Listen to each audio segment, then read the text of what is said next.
What's goody world? I'm back with the homie Nick, Fat Electrician, newest video. It's a long one. The real Patriot, Francis the Swamp Fox Marion. He put Mel Gibson on the cover. I don't think this is the first thumbnail he used Mel Gibson on. I feel like there's another thumbnail he used Mel Gibson on. We gonna, I don't know. Y'all learn. Come on, Nick. Learn me something, man. What I need to know about Francis the Swamp Fox Marion, the real Patriot. Learn me something. All right, some of you probably already know this, but in case you don't, and before you ask, yes, this is the main inspiration for Mel Gibson's character in the movie The Patriot. Okay, then. All right. Today we're talking about, in my opinion, the most important militia leader and guerrilla warfare fighter in American history. Ladies and gentlemen, after the Revolutionary forces suffered a crushing defeat at the Battle of Camden, the British believed that they had driven out any resistance they had in the South. They believed that the South was won. But what the British don't know is that there is still one man standing in their way, a French and Indian War veteran that has been doing nothing for the past 15 years but being a humble indigo farmer in South Carolina. His name is Francis Marion. He is 48 years old. He is 5'4", 115 pounds, and has a bum leg. But despite his small stature, come on, Nick. Come on, bro. 100 and what? He got 2 inches on me, and he only 100 and what? I'm 200 pounds. His name is Francis Marion. He is 48 years old. He is 5'4", 115 pounds, and has a bum leg. But despite his small stature, he is about to prove himself to be the biggest pain in the ass for the British in the entire American Revolution by launching one of, if not the most successful guerrilla warfare campaigns of all time. So successful, in fact, that the British would wind up sending out over half a dozen death squads led by their best field officers to hunt him down, only for them to ultimately remark, and I quote, "The devil himself couldn't catch him," earning him the nickname the Swamp Fox. And we're going to get into all of it right after word from our sponsor. Delete me. Why do you have the same guns? They look similar, but they're different. That one's 5.56, and that one's 300 Blackout. My second favorite set of twins. Then I'm gonna get a new purse. You have enough purses. And you have enough guns. Touche. This video is brought to you by Delete Me. Super simple, straightforward business model. You give them money, they turn around and they make sure that data brokers on the internet aren't selling your personal information to anybody that wants to buy it. Okay, here's how this works. Pretty much anytime you sign up for something that's free on the internet and you give them your personal information, it's not actually free. They make their money by turning around and selling your personal information to data brokers who then turn around and sell it to the highest bidder. Now, legally speaking, these data brokers are required to stop selling your information if you ask them to. The problem is there's a ton of different data brokers. You don't know which ones have your information, and they all have a different way you have to go through submitting an opt-out request. And that's where Delete Me comes in. They monitor all of the major data brokers and they will submit opt-out requests automatically for you. And then they will continue to monitor those data brokers constantly and resubmit opt-out requests if that data broker re-gets your information. Basically, the oversimplified version of this is Delete Me is a subscription service that allows everything that's free on the internet to actually be free. So yeah, if you want to go check them out, I'll have a link in the discount code down below. Let's get back to the video. All right, per usual from the top, but also I'm going to hurry this up because I want to get to all the cool stuff. All right, our story begins in 1732 when a young Francis Marion is born. When he is born, he is presumably premature because he is a very, very small baby being compared to the size of a New York rabbit. In modern times, he would probably spend the first weeks or months of his life inside of a NICU under extensive care from a hospital, but because it's 1732, that's not really an option. If he dies, he dies. But Francis Marion's a fighter. He pulls through. From here, he proceeds to spend most of his early childhood growing up on his family's 350-acre farm right outside of Charleston with his mom, his dad, and his 5 siblings. Somewhere along the way, Francis Marion's dad decides that he's not going to be a farmer anymore. He's going to be a merchant instead, so he moves the family over to Georgetown, and he spends the rest of his childhood growing up there. Now, presumably, that does not go very well because Francis Marion's dad promptly loses all of the family's money and then passes away when Francis Marion's a teenager. At this point in time, Francis Marion is the oldest sibling still living at home. home, all of his older siblings have gotten married, started their own families, and they all got an inheritance, but by the time it's Francis Marion's turn, there's nothing left to inherit. So he comes to the realization that like somewhere between 14 and 16 years old, he's gonna have to fend for himself. He's gonna have to get a job. He's in Georgetown, one of the biggest port cities in the United States at this point in time, so he figures, hey, I might as well go off, become a merchant sailor. Maybe I can become a ship captain one day. I'll make a ton of money and I'll be able to join the aristocracy. I'll be part of higher class society. So that's what he does. Goes out to the port, gets a job on a ship that's crewed by himself and 5 other guys, and they set sail on his first voyage, his first adventure. And then 2 days into that adventure, the ship suffers a catastrophic malfunction and the entire thing sinks, and now the crew is stranded at sea in a life raft with no food and no water. They basically have to paddle their happy asses all the way back to South Carolina. During that process, 2 of the crew members die, and Francis Marion and the remaining 3 are all severely dehydrated and malnourished. Our greatest adventure is over before it began, and no one will even remember us. But Francis Marion survives. He makes it back to Georgetown, at which point he promptly decides, fuck that sailing thing, I'm never doing that again. He then decides to become a hunter and wanders into the swamps of South Carolina, where he makes his money killing animals. And he does that for about the next 5 years. He becomes an excellent shot. He becomes an expert in this type of terrain, and he knows the entire countryside like the back of his hand. Stick with me, kid. I know this town like the back of my hand. Hey, that's new. Okay, fast forward, 1755, Francis Marion is 22 years old, and his mom and his older brother Gabriel decide they want to move to St. John, and Francis Marion decides that he's going to go with them. Shortly after getting to St. John, his older brother Gabriel marries a woman from the aristocracy, and he is given a pretty large estate, at which point he gives a portion of it to his younger brother, Francis Marion. He uses that land to become a pretty successful rice and indigo farmer. Now, by this point in time, the French and Indian War is going on. People are worried about attacks from Native Americans, so Francis Marion joins the St. John's militia, and it's basically just like the standing army in case the Native Americans attack. He's not actually going out there and engaging in combat. Essentially, it's just a bunch of local guys that get together and drill and train with their rifles after church on Sunday. That goes on for a number of years, and then in 1759, Francis Marion gets directly involved. All right, important background info just so we're all on the same page. The French and Indian War, real quick, real dirty, oversimplified version of what's happening. The British and the French are both basically trying to colonize North America. They're fighting each other to do it, and they have both teamed up with different Native American tribes to go to war with one another. Initially, the Cherokee are teamed up with the British, and they help the British take over some French forts, and they say that they were promised in exchange for helping the British take this French fort that they would be paid in horses, which are extremely valuable at the time. So they go out, they take the fort, at which point the Cherokee go back to the British, and they're like, okay, hey, we did the thing. We'd like to get paid with our horses now. And the British are like, we never agreed to that. I don't know what you're talking about. At which point the Cherokee are understandably pretty pissed off, and they're looking around and there's like, well, there's all these farmers all over the place. They're British. They got horses. The British promised us horses.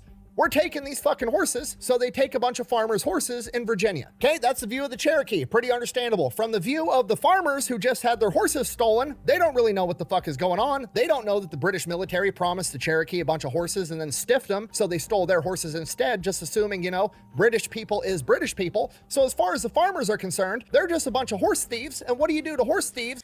I feel like somebody's going to say, Nick got it right, but there's a couple, like, they didn't stiff them on the horses, and then y'all gonna explain to me what happened with the horses. I feel like that's gonna happen in the comments. I could be wrong. Is British people. So as far as the farmers are concerned, they're just a bunch of horse thieves. And what do you do to horse thieves back in the 1700s?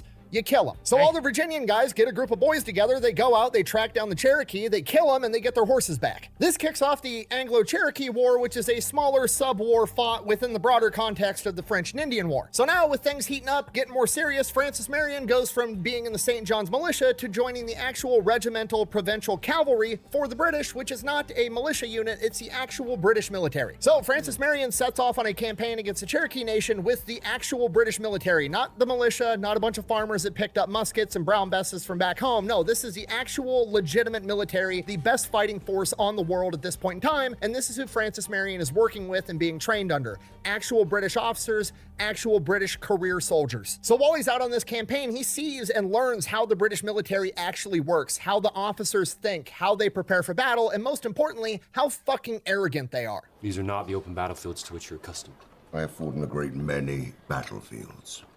Not in the New World, sir. The British military thinks that they're untouchable. They go marching in their formations thinking that this is going to be, you know, a conventional war fought back home in Europe in a big open field where everybody marches up and forms ranks and then stands there and takes shots at each other like a true gentlemanly type of warfare. And the Native Americans aren't playing that bullshit. They keep ambushing the British, taking pop shots at them from trees, and then disappearing into the woods. And this goes on for 3 years. From 1759 to 1761, Francis Marion goes out on 3 expeditions with the British against the Cherokee Nation. During this time, Francis Marion kind of makes a name for himself. He's a small, wiry guy. He knows the terrain. He's got great conditioning. He's built for this type of warfare in this type of terrain. He grew up being a hunter for profit. He knows how to operate under these conditions. Because of that, he winds up becoming an officer, put in charge of light infantry companies, and his companies operate as the scouting element for the main force. And they're also being supported by another Native American tribe that's helping out the British in their war against the Cherokee, the Catawba. So while the rest of the main force is back marching in formations, waiting to get ambushed and then trying to form up lines and then shoot at the trees while the Native Americans are already gone, Francis Marion's out there ahead, operating in small unit tactics, doing the same thing the Native Americans are doing by launching raids, ambushes, and then disappearing. So now Francis Marion has not only experience with conventional British military fighting tactics, but also the guerrilla warfare tactics that are being implemented by the Native Americans that he has seen firsthand are capable of stalling and beating a much larger, much better equipped force. And this is usually where the analysis of how Francis Marion became such a badass guerrilla fighter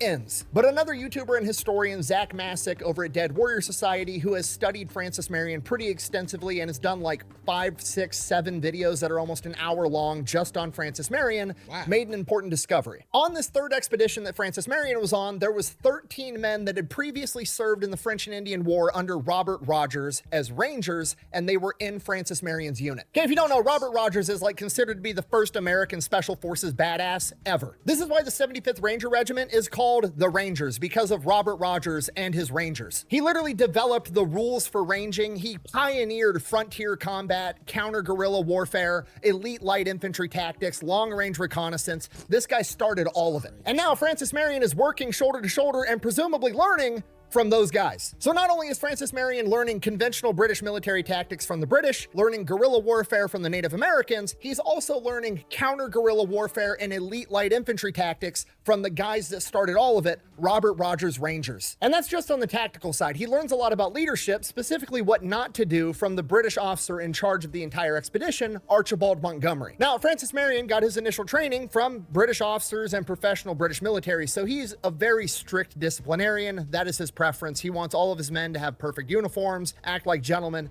yada, yada, yada. Archibald Montgomery presumably wants the same exact thing. However, it just doesn't really work out, and Francis Marion gets to see that firsthand. Being a strict disciplinarian is fine when you're like back at base and living conditions are good, but when you're marching men hundreds of miles through the woods and everybody's living in the woods and living conditions suck and logistics are failing, being a strict disciplinarian about uniform doesn't really jive that well. Because of this, Francis Marion gets to see firsthand that if you're a strict disciplinarian while you're also working your men really hard in not the greatest conditions, you'll have guys that are playing up their injuries to get out of the field. You'll have guys deserting. And particularly because the British are still being helped by another Native American tribe, the Catawba, a lot of these Native American guerrilla fighters that are assisting the British initially end up saying screw this and they go home because they weren't being treated that great. So Francis Marion gets a lot of lessons in leadership about morale and who you can push, how hard you can push them, and when is the right time to do so. Obviously, a professional soldier, you can push and hold to a higher standard than a guerrilla fighter that's just trying to help you out. But all that's not going to matter until later, because right now they are about to enter a battle known as Etochi Pass. Now, Etochi Pass is basically the gateway to the Cherokee Nation. If they can punch through right here where the Cherokee have a massive defensive position up on a hill, they're going to be able to basically have free reign on the rest of the Cherokee Nation, destroy them, and win the war. Francis Marion and his platoon of some 30-odd men are basically the tip of the spear. They are leading their way up this hill, and they get about midway up this hill when the Cherokee launch their ambush. But because they're so far up this hill, most of the men that are hit in this ambush are the men further behind them at the base of the hill. So most of Marion's men survive the initial ambush, and from here the battle devolves into a long-range skirmishing firefight for the next 4 to 6 hours. And the only reason it stops is because the Cherokee literally run out of ammunition and are forced to retreat. From here, the British are able to punch through Etochi Pass into Cherokee territory, and Archibald Montgomery issues the order to his men to basically kill everybody and lay waste to everything. They burned down approximately 15 Native American settlements and burned down approximately 15,000 acres of corn, basically starving out the entire Cherokee Nation. Francis Marion sees all of this unfold and he is absolutely disgusted. He writes back home to friends about how some of the men are seemingly joyful doing it because they're enacting revenge, because obviously the Cherokee had done horrible things to them and their friends and they're getting revenge, so they're happy about it. And Francis Marion is just disgusted by the entire thing. In one of his letters, he said that he was almost reduced to tears watching these events unfold. Soon after, the Cherokee broke their treaty with the French. That's how we justified it. This expedition and one more that Francis Marion was not a part of but did unfold in a very similar fashion would ultimately lead to the Cherokee being forced to surrender and sign a peace treaty, leading to the end of the Cherokee War. With that, Francis Marion returns back home and he is held in very high regard as a distinguished soldier that performed well on the battlefield, but despite that, he is still deeply traumatized by what he saw, and for that reason, he decides to go back home and become a farmer again. Yo, that's crazy. First off, bro, yo, it just be crazy, bro. My boy said after church, after praising God, them folks say, now let's go train how to kill people. That's one. Fresh out of prayer, straight to let's go train how to kill people. Now you're telling me that my boy done went over there, done seen the worst of the worst in humans, and just came back home and said, man, I'm about to farm. I can't do that shit no more, bro. That's seeing that and then trying to go back to your simple life. I just don't see how they do it. I don't see how they do that, man. It's amazing to me. All right, fast forward like 15 years, 1775, Francis Marion has just been being a farmer this entire time. And while he's been doing that, things have been heating up politically between the colonials and the British, and because of that, in January of 1775, South Carolina elects the first provincial Congress of South Carolina. And Francis Marion's older brother Gabriel, because he's married to a wealthy woman of high status, is actually elected to the first provincial Congress. A couple months after that, in April, the Battle of Lexington and Concord happens, the opening battle of the American Revolution, and now the American Revolution is underway. Ipso facto, South Carolina's new Congress realizes they need a military, so they go about electing military officers to lead their militia, and because Francis Marion is A, a highly experienced soldier, and B, his brother is in Congress, his name gets thrown in the ring. He receives a... Let me say this about his brother. Shouts out to his brother. Not only did his brother get the inheritance, he done fell into some rich pussy. Now, I don't know the story of him and his sibling and his older brother, but in my mind, if you go marry the rich chick, kick me back some of that inheritance, bruh. But I don't know if that happened or not. All I'm saying is shout out to the brother for getting the inheritance and falling into some rich pussy. That's all I'm saying. Experienced soldier, and B, his brother is in Congress, his name gets thrown in the ring. He receives 135 votes, coming in third overall, and he is now one of the highest ranking officers in the South Carolina militia. From here, he goes out, he recruits 60 men, brings them back, and he starts training them, and he is training them to be actual professional soldiers, and he's a stickler at heart, so he's making sure they're in their right uniform, right place, right time. They have to be well shaved, they have to have a nice haircut, the whole 9 yards. He's kind of a dick about it, people find him hard to be around, but hey, it is what it is.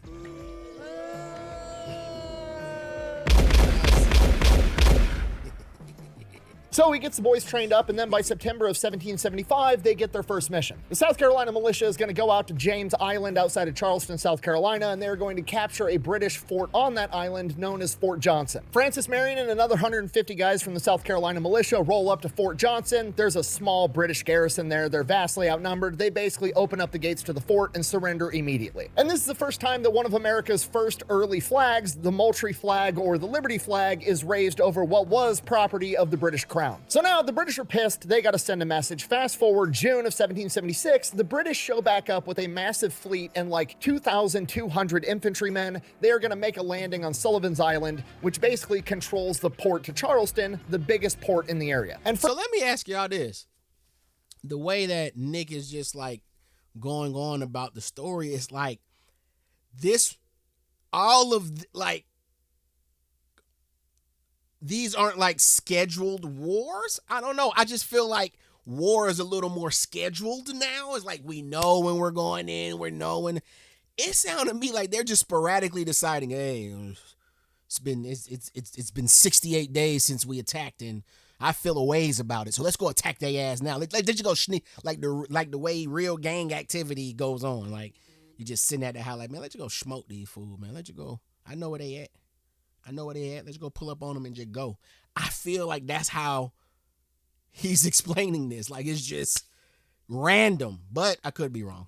Sullivan's Island, which basically controls the port to Charleston, the biggest port in the area. And Francis Marion is in charge of the artillery battery at Fort Sullivan, guarding Sullivan's Island with 400 other militiamen going up against a British fleet with 2,000 soldiers. So right out of the gate, it's not looking great, so the militiamen start building fortifications, and they build fortifications at whatever they have readily accessible on hand, which at the time was palmetto trees. And at a glance, that doesn't appear to be a very good thing because palmetto trees aren't really trees. They're not made out of wood. They're palms. They're really light. It's basically like a big trunk of stringy fibers that are full of water. They're basically giant sponges, which doesn't sound like something great to try to hide behind while the British are shooting at you with cannons.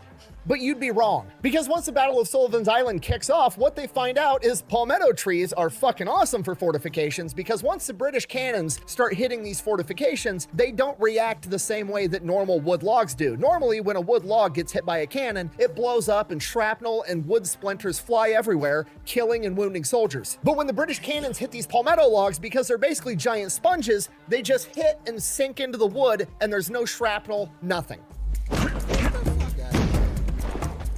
Hey, guess what? So the British cannon fire is all but ineffective. Meanwhile, Francis Marion's artillery battery is able to hit the British ships. So right out of the gate, by pure luck or divine intervention or whatever you want to call it with these palmetto trees, things are going great right up until they're not, because Francis Marion's artillery battery runs out of black powder, probably because nobody assumed they would last long enough to use that much black powder. Now at this point, the South Carolina militia has already punched way above their weight. Nobody would fault them on being like, we're black on ammo, we gotta surrender, we gotta retreat. Whatever, but Francis Marion, the main character, he's not about it. He grabs a group of guys, leads them back into Charleston, acquires more black powder for his artillery batteries, brings it back, and keeps the fight going until they sink a British frigate, which ultimately leads to the British being forced to retreat and victory for the colonials at Sullivan's Island, thanks to Francis. Did he just say he left war and came back to it like it was up the street? Is that what just happened? He just went up the street real quick during war and came back with more supplies, right? I know that's what I heard. Batteries, bring treat, whatever, but Francis Marion, the main character, he's not about it. He grabs a group of guys, leads them back into Charleston, acquires more black powder for his artillery batteries, brings it back, and keeps the fight going until they sink a British frigate, which ultimately leads to the British being forced to retreat and victory for the colonials at Sullivan's Island, thanks to Francis Marion being able to acquire more black powder and the luck or divine intervention of using spongy palm trees for fortifications. Okay, a couple of things. Francis Marion is given a lot of credit for a lot of things that he does later on. He's not given much credit for his actions on Sullivan's Island, being the guy that led the party that got more black powder and literally kept the fight going. Like, Francis Marion isn't even mentioned on the Sullivan's Island Wikipedia page. Somebody go fix that. The palmetto trees, on the other hand, are pretty much given all the credit for victory at Sullivan's Island, which, you know, fair, they did play a major role. But the cool part about that is that's actually why there's a palmetto tree on the South Carolina state flag today. As you can see, it's basically You fucking lying to me.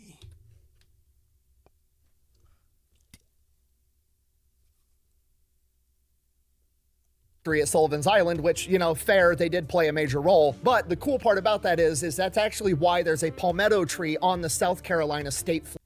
I put state flag, like when I'm doing pieces, I do a lot of sports pieces. So whenever I'm doing something for people, I usually throw the state, city flag, whatever on the end. I see this flag and I never know. You know, I see flags and I always say, damn, how did they come up with that? I love flags. I love flags. But this would just always threw me. Like, what? And now I actually know. I don't know what the crescent moon is for, but I know what the palm tree is for. That's crazy. Flag today. As you can see, it's basically the Moultrie flag or the Liberty flag. They just took the word liberty out of the crescent in the corner and then slapped a palmetto tree on it. Look at that. We're learning South Carolina state history. Moving on. Yes, we are. After the victory at Sullivan's Island, the British basically abandoned military operations in the South for like the next 3 years. They figure they're just going to go up into the northern colonies, track down George Washington, crush his army in the rebellion right out of the gate. That's their plan. Doesn't really work out. They surround George Washington multiple times, and every single time he somehow manages to slip away at the last possible second. During this period of time, Francis Marion is serving in the Continental Army, first as a captain, then a major, then a lieutenant colonel. But like I said, they're basically in garrison. The British aren't down there. There's no fighting going on. He's just kind of training guys and doing whatever they're doing. But then in late 1779, all of that changes because the British have basically come to the conclusion they're not going to be able to catch and crush George Washington. They need to adopt a new strategy, and they adopt what is known as the Southern Strategy. Brief, oversimplified version of what this means. Basically, they're going to return to the South in force, try to take over all of the Southern colonies. Then they're going to use that as a staging area to build up militias full of Americans that are sympathetic to the British Crown, and then march all those militias up north to help capture and crush the rebellion. In order to do that, they need to control supply lines. The best way to do that is to capture the major port. Hold on, let me check something real quick. Hold on real quick.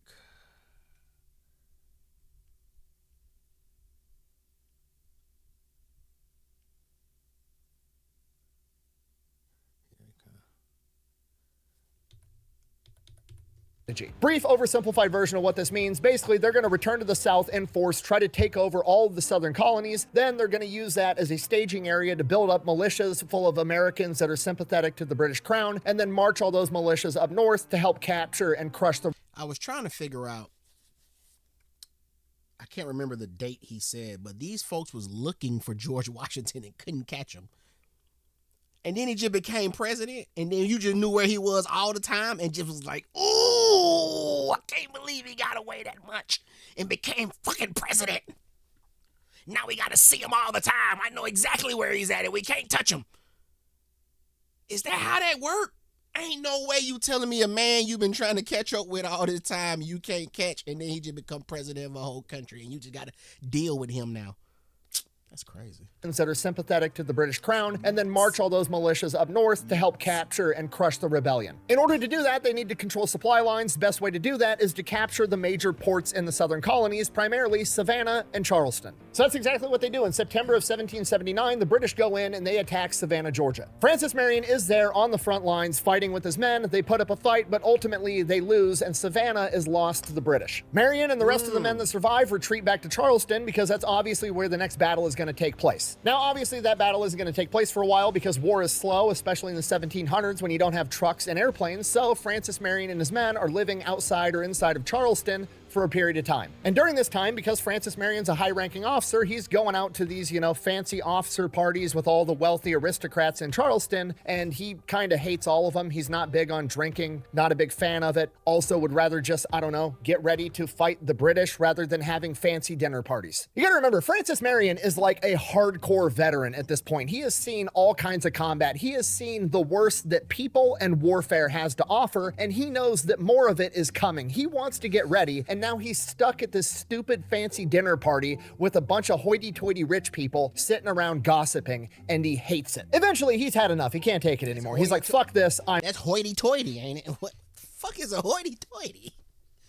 He's stuck at this stupid fancy dinner party with a bunch of hoity-toity rich people sitting around gossiping, and he hates it. Eventually, he's had enough. He can't take it anymore. He's like, fuck this, I'm leaving. The problem is at the time, it was a custom that it was seen as very rude to leave before the host of the dinner party ended the evening. So what they would do a lot of the time is they would get everybody inside the house for the dinner party and the gossiping and all the bullshit, and then they would lock the doors so nobody could slip out and leave. So Francis Marion goes up into the second-story bathroom and jumps out the window. When he lands, he shatters his ankle. Aim for the bushes. Let me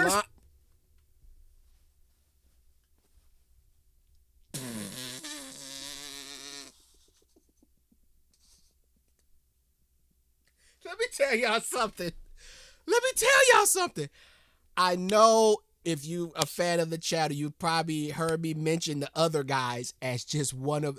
The Other Guys is one of those movies I could put on and get a gut-busting laugh. The older I get and the more I watch that movie, the funnier it is. And that scene when Sam and The Rock jumped off that fucking building because of their egos, and that motherfucker said land in the bushes, and when they jumped and they just landed on bare concrete, When I tell you I laugh so hard at that part every time because they're so sure of themselves. Anyways, I just the doors so nobody could slip out and leave. So Francis But back to him jumping out the window and shattering his ankle. You telling me you so bored you rather jump 2 stories and shatter your fucking bones? Oh, that sucks. Getting locked in a party sucks, except at a school lock-in. and all the bullshit, and then they would lock the doors so nobody could slip out and leave. So Francis Marion goes up into the 2nd-story bathroom and jumps out the window. When he lands, he shatters his ankle. Aim for the bushes. Okay, do you understand how ridiculous this is? Francis Marion has had Cherokee guerrilla fighters and the British military, the most powerful, well-trained, well-equipped military on the planet, all try to kill him, all of which weren't even able to scratch the guy, and he gets a significant injury breaking his ankle trying to escape gossiping with rich people. From here, he basically gets medevaced out to a plantation in the country to recover from his injuries, and while he's out there recovering, Charleston gets attacked and falls to the British. By August of 1780, Francis Marion recovers, but obviously, in the months previous, when Charleston fell, all of the men that were serving under him were either killed, captured, or disbanded and have since gone home, so now he's just one man again. So he goes from town to town raising his own little militia, gets 20 guys together, and then he hears that the American forces are sending down General Horatio Gates to confront the British and save the South. So Francis Marion grabs his group of 20 guys, a bunch of ragtag volunteers with no military experience, and rides north and offers his services to General Horatio Gates. And Gates is gearing up to have a major confrontation with the British at what would come to be known as the Battle of Camden, so in theory, he could use all the help he could get. Despite that, when Francis Marion shows up, Gates takes one look at him. He's like a 40-some-odd-year-old farmer. He's 5'4". He's 115, 120 pounds, and he's got 20 volunteers with him that have no military experience, no uniforms, look like they've been sleeping in the woods because they have. And he's like, no, I'm not interested. You want to help with the war? Head down to the Santee River and, like, I don't know, burn some British boats or something. Just go be a pain in their ass, not mine. Fuck off is basically what happened. And Horatio Gates has absolutely no idea that he has just inadvertently started the series of events that would lead to Francis Marion becoming one of the most important men in the American Revolution. And oh shit, we getting into the cool part. Even though it's already been cool. Shit's about to get cooler. America's You hear the music. You hear the music right here. Listen. Horatio Gates has absolutely no idea that he has just inadvertently started the series of events that would lead to Francis Marion becoming one of the most important men in the American Revolution and America's patron saint of guerrilla warfare. It's time. So Francis Marion heads back down south of the river, just like he was ordered to do. Every time he's passing through a town, he's stopping at the taverns, he's picking up more guys to join his militia. Within a couple of days, he's built up a force of like 70 guys. The problem is, they're all dudes that he's pulling out of the bars, right? So like, they don't really have guns, or if they do have guns, they don't have much ammunition, they don't have sabers, they don't have uniforms, they're ill-equipped. He basically has nothing. First order of business, we gotta get the boys some weapons, and those— Did he say sabers?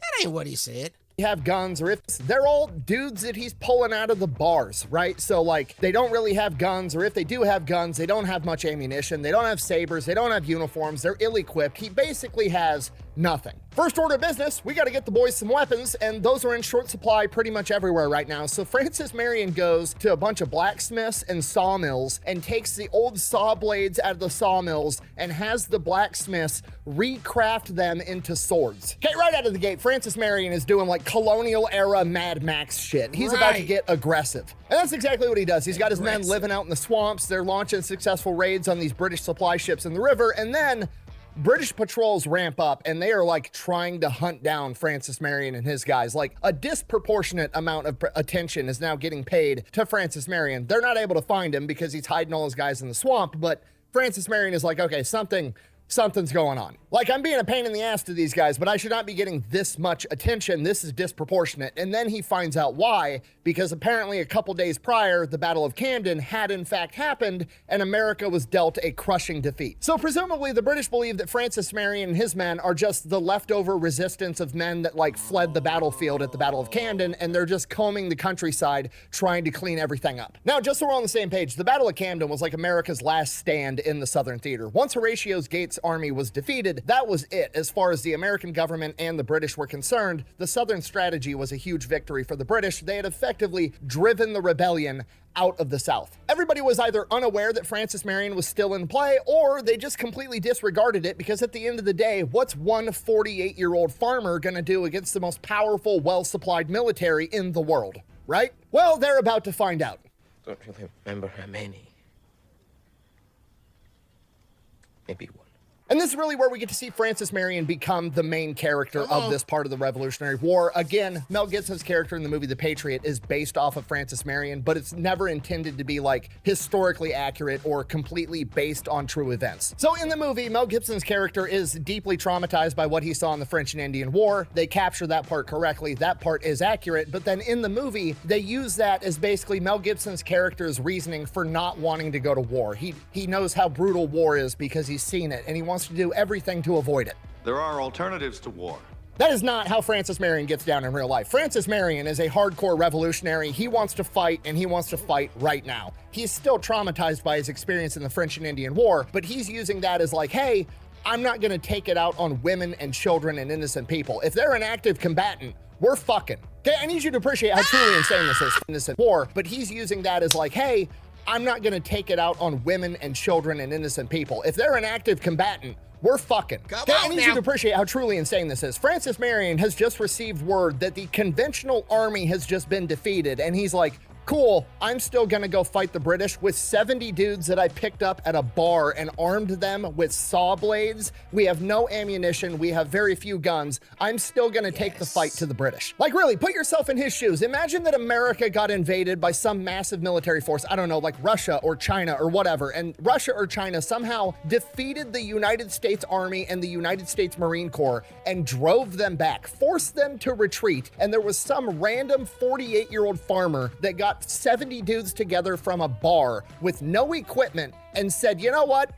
The Army and the Marine Corps couldn't pull it off. I'm gonna go get it done. That is a delusional level of self-confidence. And this is really where we also start to see not only Francis Marion's guerrilla warfare tactics come into play, but his leadership skills from everything that he had learned from the French and Indian War, because he remembers how important morale is, especially when you're dealing with guerrilla fighters that aren't professional soldiers. And because of that, he realizes that these guerrilla fighters are gonna be prone to losing their morale and just going home. So Francis Marion decides he's not gonna tell his guys that they had lost at the Battle of Camden. He is going to keep that to himself and continue on with the mission. So at this point, Francis Marion has his 70 guys. They're all hiding out in the swamps in South Carolina. He's just got this news. He's decided he's going to keep it to himself. He's going to continue the fight anyways. And then that night, something amazing happened. Literally, fate steps in because a British officer by himself wanders into their camp. So they immediately capture this guy, they interrogate him, they find out he's a British officer, they find out that he's alone going through the swamp because he's actively deserting his military post, and then they pump him for more information. They also find out that the British have taken over a plantation not too far from where they're at, and at that plantation is 150 American POWs that were captured at the Battle of Camden that are currently being guarded by somewhere between 35 and 60 British redcoats. And they're not going to be there long because they're currently being escorted to prison ships. So presumably Francis Marion's doing the mental math like, I got more men, I got 70 guys, they got 60 guys at most, I have the element of surprise. If I can go in there, free these 150 POWs, that's another 150, not just guys, but trained soldiers that are gonna join my ranks. This could be a huge deal if I can get these guys freed, and he decides that's what he's gonna go do. Okay, and that sounds like a great idea, but again, I need you to appreciate how truly crazy Francis Marion and this as a whole is. A hostage rescue mission is the most complicated, difficult mission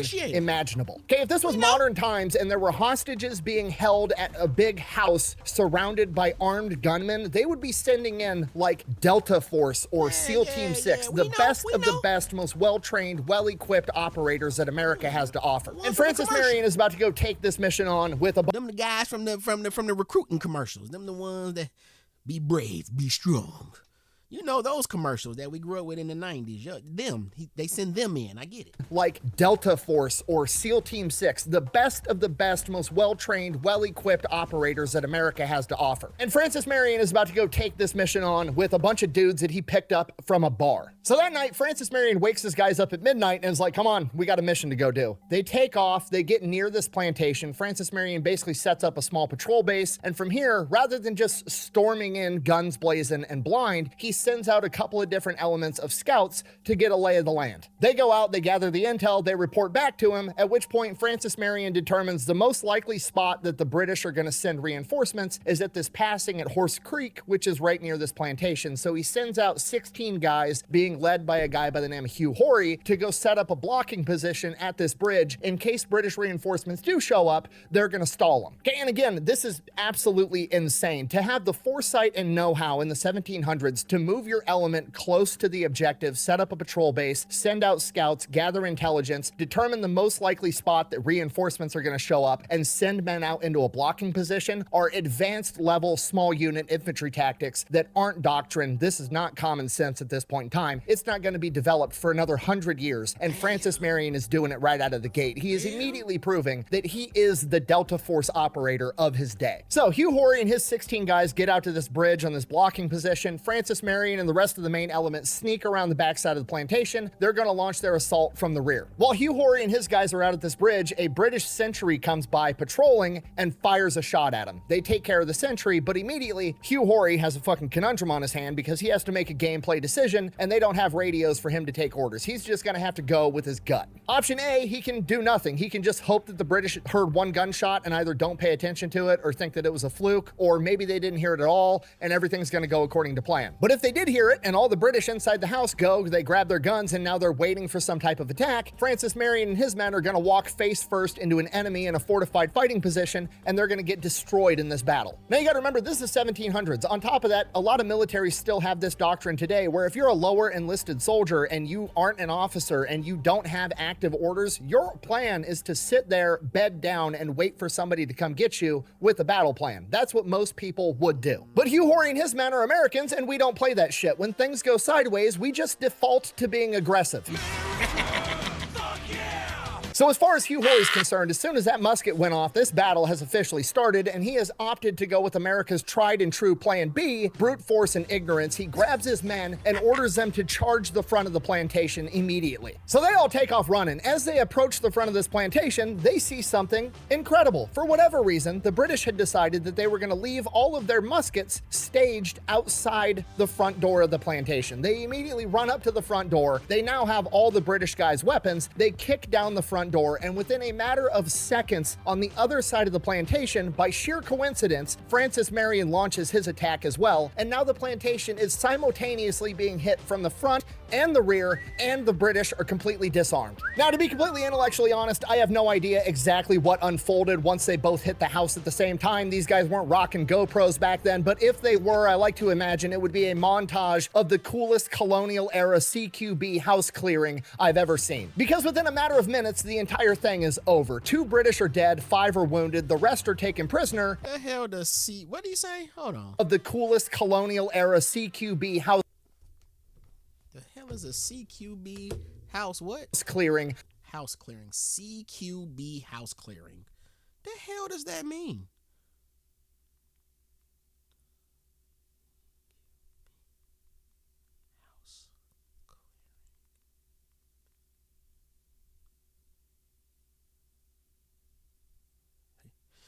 CQB house clearing means a tactical method used by military and police units to safely enter, check, and secure rooms inside of a building.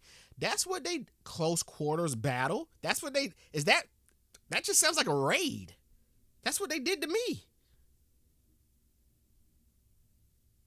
I don't know. The police wasn't too safe for me. They was throwing all kind of damn flash grenades in my damn house while people was in there. I don't know how dangerous that is, but... Okay, so CQB stands for close quarters battle.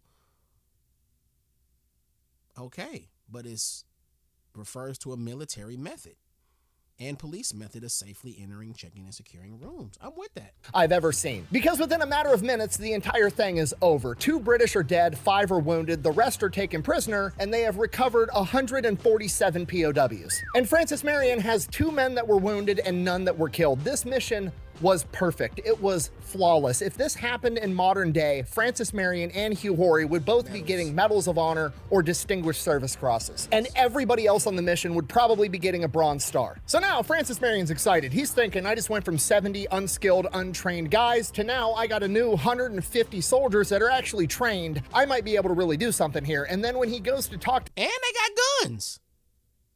Well, only a few of them got guns, but they got guns. to the POWs, only 3 of them out of 147 are willing to join him. Oh, you lying. 85 of You're telling me of actual soldiers, only 3 of them. These are actual soldiers.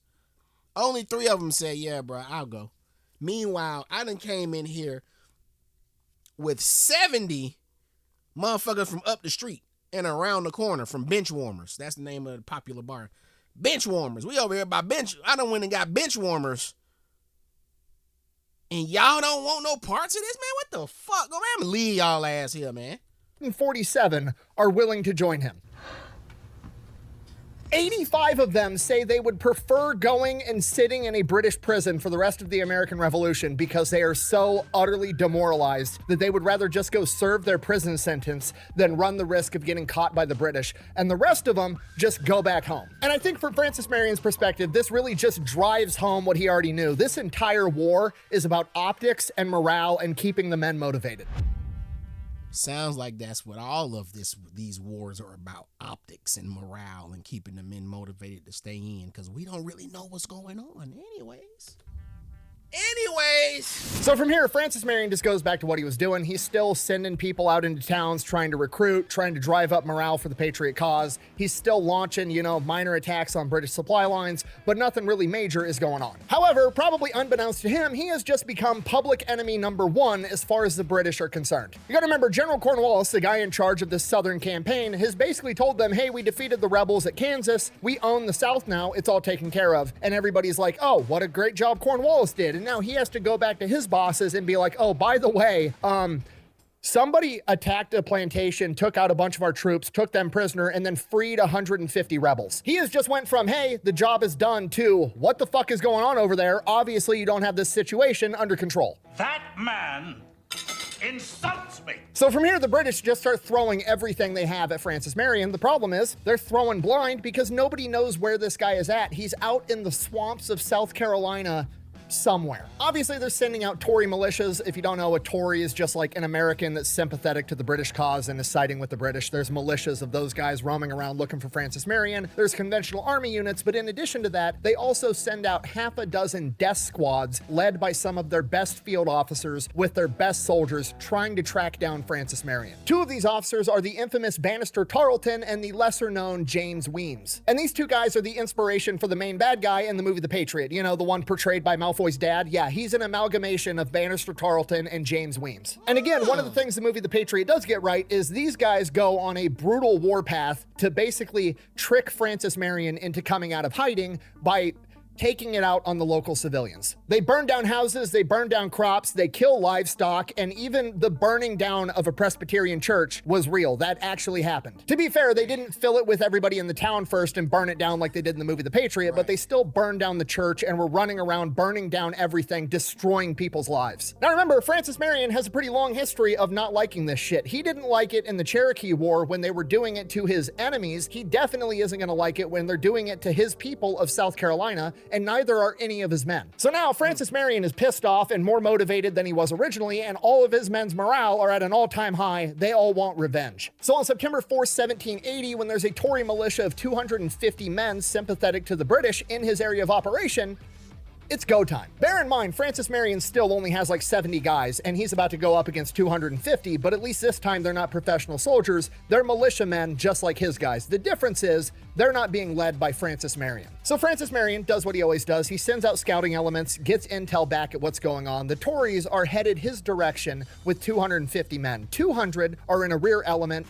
with 50 in a forward guard leading the group. Francis Marion immediately comes up with a brilliant plan, makes sure that they're coming right towards this swamp, swamp. Once they get close enough to the swamp, he sends out his 70 guys and confronts this forward element of 50 Tories directly, which makes him look like an idiot because he's attacking a forward element and he probably doesn't know that there's another 200 guys that are going to rush in and help. So it looks like he's falling into the British trap. His guys go in, they kill 30 out of the 50 of this forward element, and then when the reinforcements start showing up, they all fake a retreat back into the swamp. So now the British are thinking, oh, he didn't know that we had 200 men in reserve. We've got him on the ropes. We're going to chase him down and squash these guys right now. And they follow Francis Marion, aka the Swamp Fox, into the fucking swamp. Oh, you think darkness is your ally? Obviously, this does not go how they had hoped. Hey, talk to me, y'all. Was that Bane in that movie not the best villain voice? I've heard quite a few villains' voices.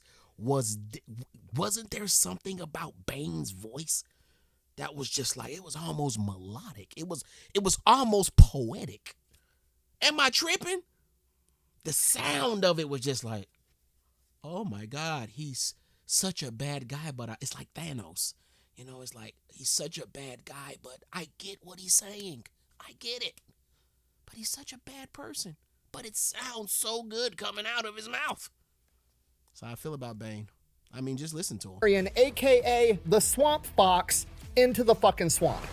Oh, you think darkness is your ally? Obviously, this does not go how they had hoped. They promptly get ambushed inside of the swamp and are forced to retreat. When it's all said and done, Francis Marion and his militia have just confronted a force nearly 4 times the size of theirs, killed a significant portion of them, and in exchange only lost 4 men and 2 horses. Wow. And this actually turns out to be the turning point that Francis Marion originally thought the hostage rescue was going to be, where he was going to bolster his numbers. Because when you look at the overall bigger picture, you've got Bannister, Tarleton, and Weems running around the countryside, burning down people's houses because they may or may not be helping the rebel cause. And then you have some colonials that are sympathetic to the British going out and confronting Francis Marion about it, and him kicking their ass even though they have him outnumbered 4-1. So when the civilian population sees and hears about this, they're like, oh, not only is this guy the main character and a humongous badass, he's the guy that's fighting the guys that are roaming around the countryside, burning down our houses and crops. We want to help that guy. So now, not only does he have the support of the local population that now wants to help him get food, supplies, water, ammunition, he also, the very next day on August 5th, has 60 more men come and join his militia. God. Ooh. My bad. I thought my ringer was off, man. Come on with this, man. Come on now. Let me turn this off.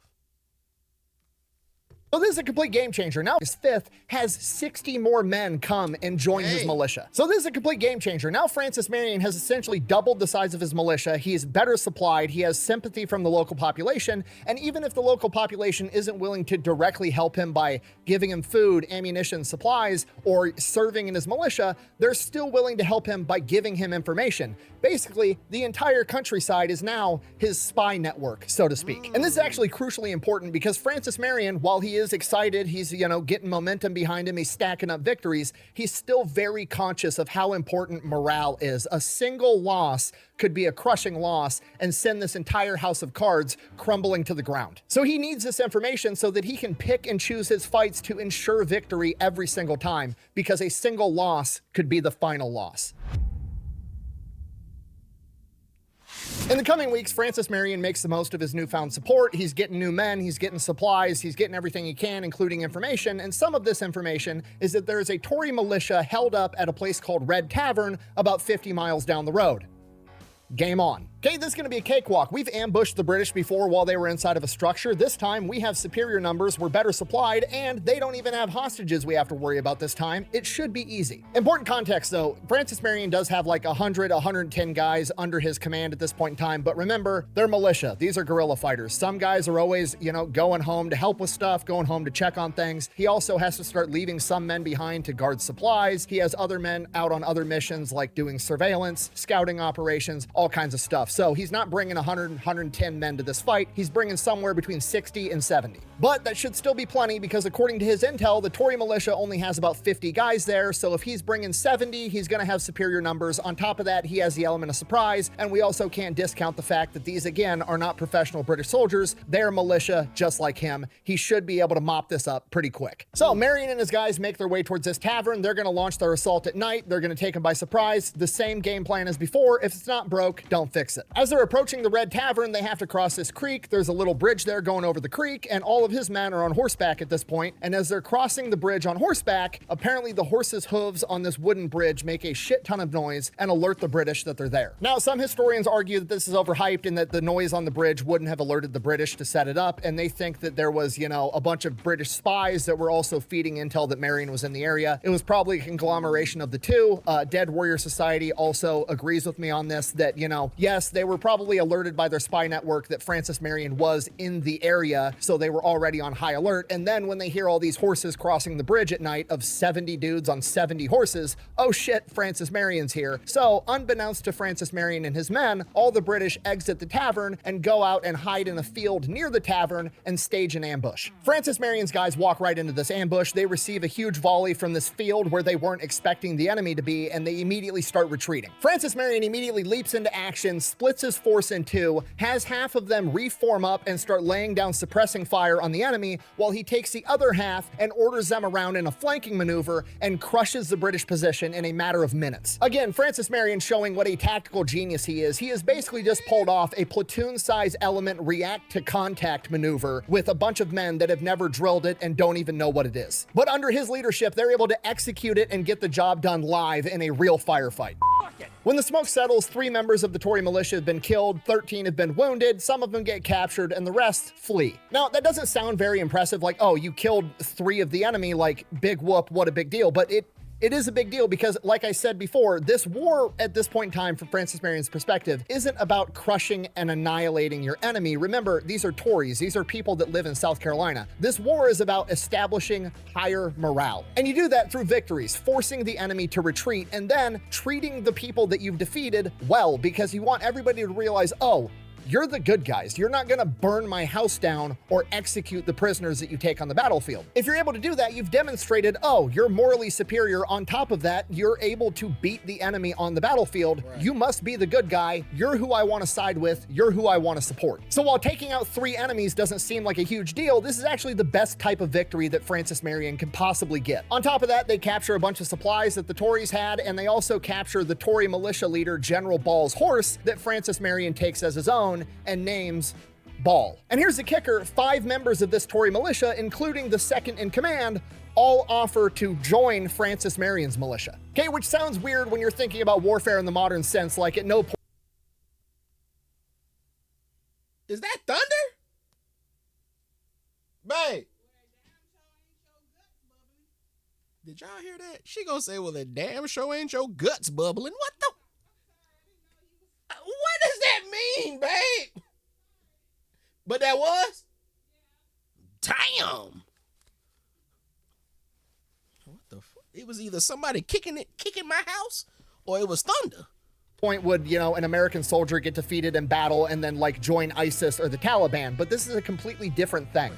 Okay, which sounds weird when you're thinking about warfare in the modern sense, like at no point would, you know, an American soldier get defeated in battle and then like join ISIS or the Taliban, but this is a completely different thing. This is a Tory militia. These are colonials. These are people that also live in South Carolina that joined a British militia, and they might have not joined it because they wanted to. They might have joined this militia because that was the only way they could prove to the British that they weren't part of the rebellion and they didn't want to get their fucking house burned down. So it stands to reason that a lot of these guys potentially aren't even sympathetic or even like the British. They were just doing it because they don't want to get fucked with by the British, and they didn't know how to go out and join Swamp Fox because that's kind of his whole thing. He's hiding in the swamp. And again, it all circles back to morale, because I can't think of anything more impactful to morale, to like the civilian population, than seeing a bunch of young men join the British militia, march off to combat, lose, and then find out that a bunch of them actually joined the other team. Also, another side fact isn't really important to the story, but I thought it was cool and demonstrates how Francis Marion's always learning and then implementing what he learns. After the whole horses on the bridge debacle making noise, Francis Marion made it the standard operating procedure for his guys. Whenever they crossed a bridge, they would wrap the horses' hooves in fabric, or they would have somebody go ahead first and put blankets down so they didn't make noise when they were crossing a bridge. I like it. I like it. I like it. Problem solving skills, man. I like it. So simple. So simple. So simple. Blankets down so they didn't make noise when they were crossing a bridge. All right, so at this point, Francis Marion has just had victory at the Red Tavern, also known as the Battle of Black Mingo Creek. Got to decide the next thing to do. He's got to do something big. He's got a ton of momentum. All the guys are motivated. This is his chance to really make an impact. And you know what's pretty close to Black Mingo Creek? Georgetown. This is a major port city. It's under the control of the British. He grew up there when he was a kid. Somebody should probably go in there and do something about that. So Francis Marion pretty much immediately travels another 20 miles down the road, heads into Georgetown, and when he shows up, the British basically run and hide inside of a fortress that they have inside of Georgetown. At this point, Francis Marion goes in and is like, okay, surrender. And the British are hiding inside this fort, and they're like, no, we're not going to surrender. What? So Francis Marion is like, all right, can't really do anything about that. Don't have cannons, don't have any siege equipment, don't want to sit here and try to starve you guys out. This doesn't look good. And you got to remember, I'm going to say it again because I can't stress it enough. Everything about Francis Marion's war that he's fighting right now is all about morale and optics to the public. Now that optically looks great. It appears as though the British are scared of this guy, but now the ball is in Francis Marion's court. He can't just ride into town, have the British tell him no, and then walk away with his tail between his legs because then he looks bad. So he's got a couple of options. One, he could try to, lay siege to this fort. Like I already said, not really an option. Option B, he could steal all of their shit while they hide and then dip, which is exactly what he does, which is brilliant. It was the most absolute perfect possible thing to do at the time, because from the view of the public, Francis Marion rolled into town with his guys. The British ran and hid in their fort while he stole all their shit and then dipped without so much as a scratch on him. He is literally showing the world, oh, the British military, the most powerful army on the planet. Yeah, they're scared of me and my band of farmers. I run this shit. I am this kingpin in South Carolina. So Francis Marion strategically transfers a bunch of British equipment and horses to his alternate location in the swamp and dips out. From here, Francis Marion goes back to doing exactly what he was doing. He's chilling out in the swamp. He's sending guys out on scouting missions, gathering intel, trying to identify his next target. And in late October, he finds it. His scouts come back and they report that they've identified a Tory militia under the command of Samuel Tynes. It's about 200 guys that have just marched in. Why were they named Tory? Why were they named Tory militia? Like, hold on.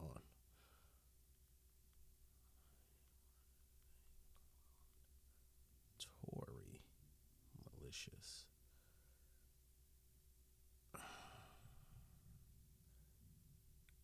Damn, you know what? Oh, no. No, I didn't. Okay, here we go. Tony militia? What? Ain't no damn Tony militia.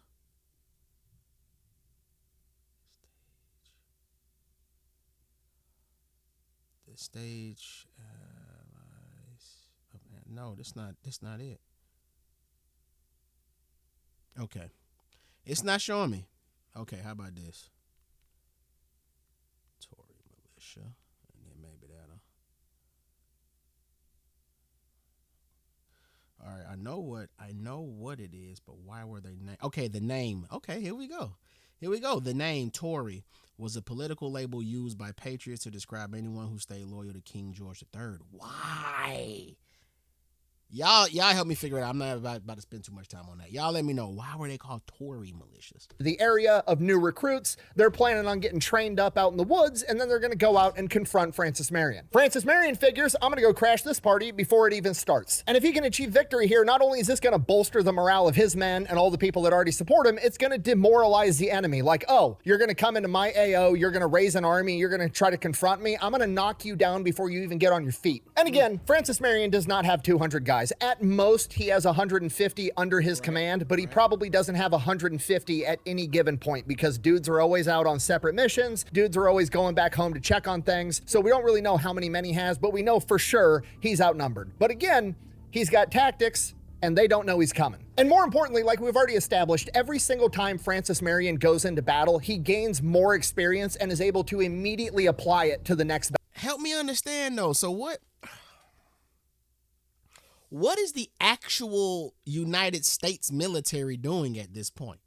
Do they know about Francis? Are they sending aid? Like why is he just going around collecting?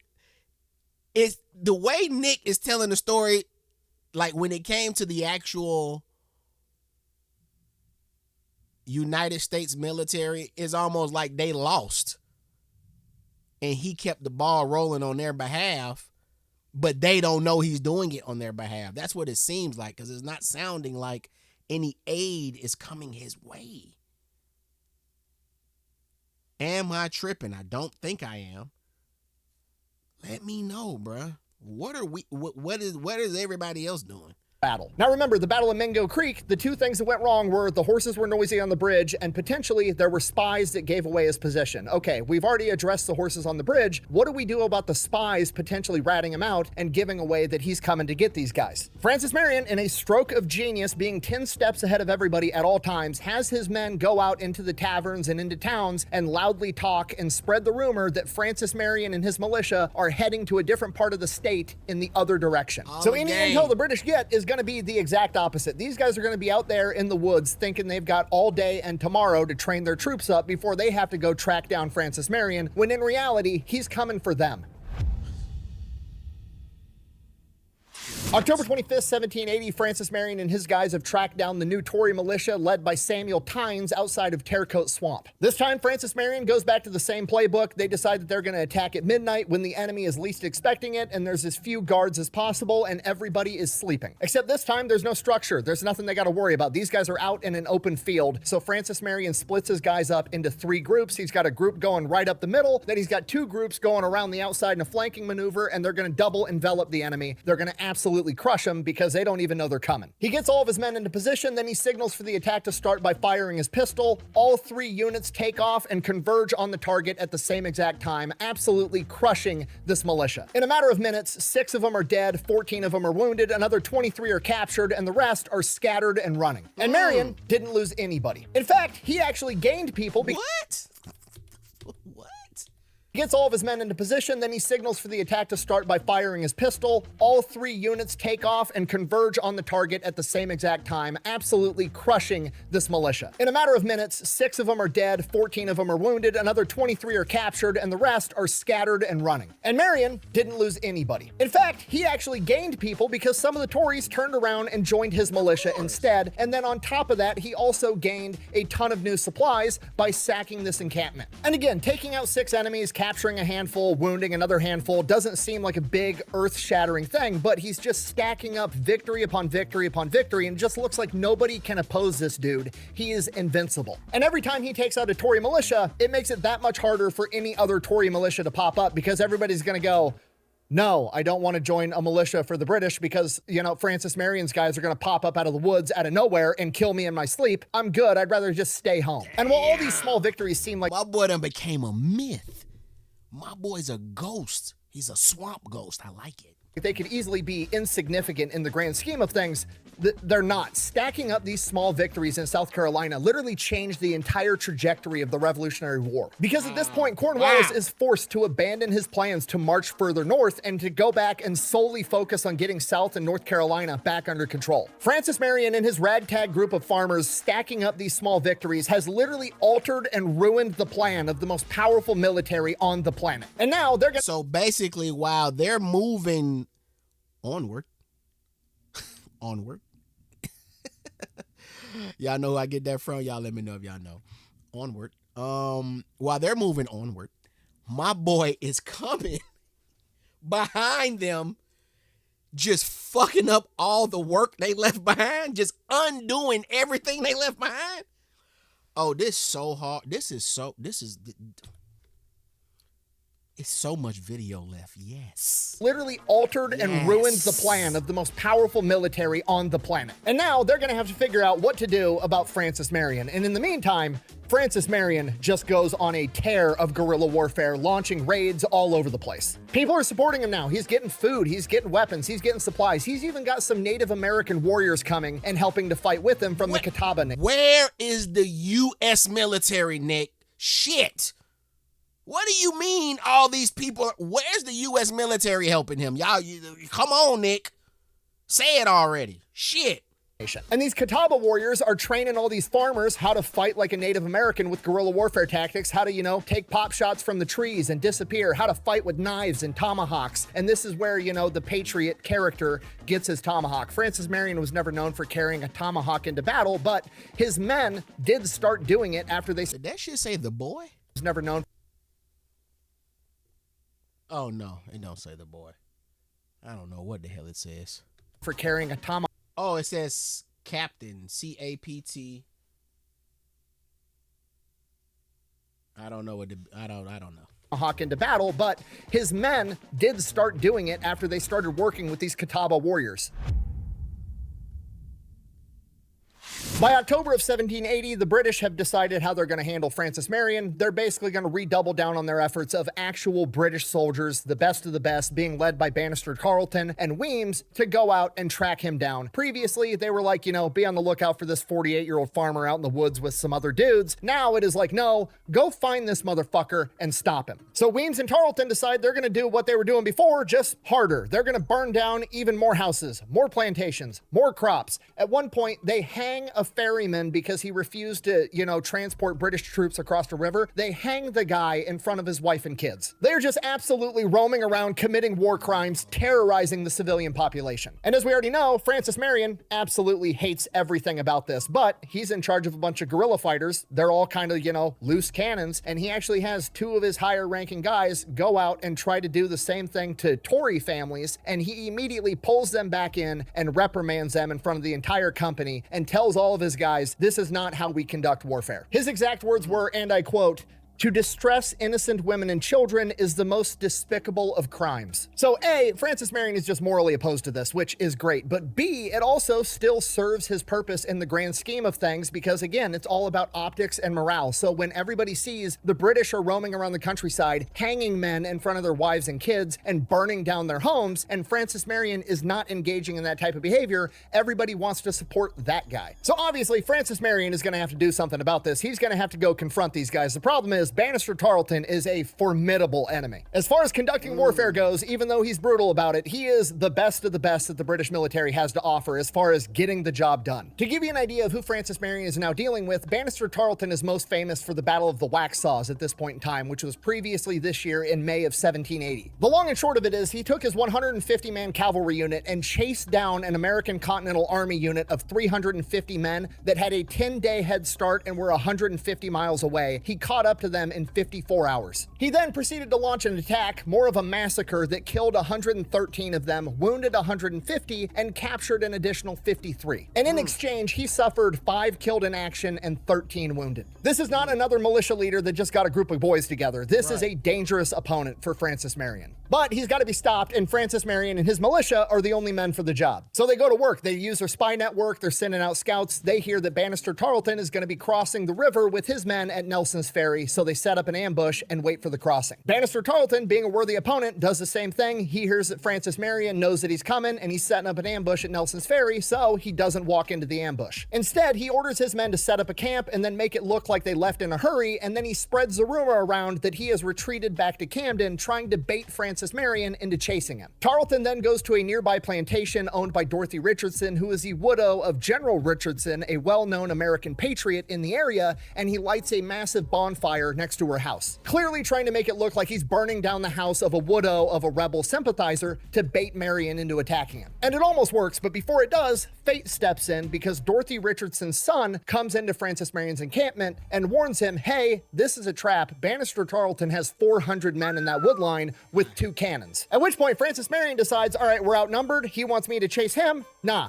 He can chase me. Marion and his guys retreat into the swamp. Tarleton and his men chase him. and they go on for 7 hours straight, clearing 26 miles. Well, Bannister Tarleton clears 26 miles. Francis Marion and his guys clear 37 miles. At which point, Bannister Tarleton comes to the realization, I'm never gonna fucking catch this guy in the swamp. It's impossible. I don't know how he's this fast. It is superhuman. So eventually he just accepts the fact that he's never gonna catch Francis Marion, and that is when he tells his men the famous line, and I quote, "Come on boys, let's go back. We'll soon find the gamecock, but as for this damned old fox, the devil himself could not catch him." And this is where Francis Marion gets his famous nickname, the Swamp Fox. All right, so at this point, Francis Marion and his militia are in pretty rough shape. They just got in that high-speed chase with Tarleton for like 7 hours, traveling 30 miles through the swamps. Tarleton ends up calling it quits because he and his men are exhausted. Presumably, Francis Marion and his guys are in the same shape. So that's not great for morale, which is the most important thing we got going on right now. And on top of that, it gets even worse because in a lot of ways, you could see this as a loss. They basically almost fell into an ambush and then had to retreat and run away. That's taking an L any way you want to cut it. And then to make things even worse, presumably they lost a ton, if not all of their supplies, because they had to go. See, man, it'd be a little rough for me to accept that, Nick. Because they're all running from each other. They're all getting word, trying to set up or trying to avoid each other. You see what I'm saying? You know what I'm saying? It's not like he went into, it ain't like he fell for the, it's not like he fell for it and then was like, oh shit, retreat. It was just like, oh, that's what y'all doing? I ain't prepared for that today. I'm gonna go back this way. That don't really sound like an L to me, Nick, but I'm gonna let you have it because shit, you know more than me when it comes to this, so I'm gonna just let that be. And to make things even worse, presumably they lost a ton, if not all of their supplies, because they had to go on this high-speed chase. They probably got seized by the British, or they had to burn them and get rid of them so they didn't fall into the hands of the British. So it is rough right now. Morale is at an all-time low. He probably has dudes leaving, going back home, saying, screw this. It is just, he's got to do something to turn this around, and he also needs to replenish his supplies. Pretty much immediately after this chase with Tarleton, in the coming days, Francis Marion finds out through his intel channels that there's only about 50 British garrisoned at Jamestown. So he figures, okay, we'll do exactly what we did last time. We'll show up, the British will go hide in their fort, we'll steal all their shit. That looks like a win optically. On top of that, I get more supplies. That is exactly what needs to happen to fix my current situation. So on November 15th, 1780, Francis Marion sends in 2 groups of guys to go into Jamestown, scout it out, potentially raid it, steal supplies, get the W. Unfortunately, the intel that Francis Marion had gotten was correct, but it was old, because by the time his 2 groups of 30 men make it into Jamestown, Jamestown has been reinforced by an additional 250 British soldiers. Both groups wind up getting into a skirmish with the British. Francis Marion winds up losing 6 men. In return, he kills 3 Tories and captures an additional 12 as prisoner, and his men are forced to retreat. Optically to the public, probably doesn't look too horrible. He launched an attack on Jamestown, killed a couple of Tories, took a bunch of them prisoner, lost a couple guys in return. Looks pretty neutral in the eyes of the public, but to Francis Marion and his guys, this is a disaster. Morale is already at an all-time low. They needed to go in there and get supplies. They didn't get any supplies, and instead they lost 6 of their friends. This is horrible. And to make things even worse for Francis Marion in particular, one of the 6 men that were killed was his nephew Gabriel. I'm joining up with him. That boy had Fan Bam with him, didn't he? Gabriel.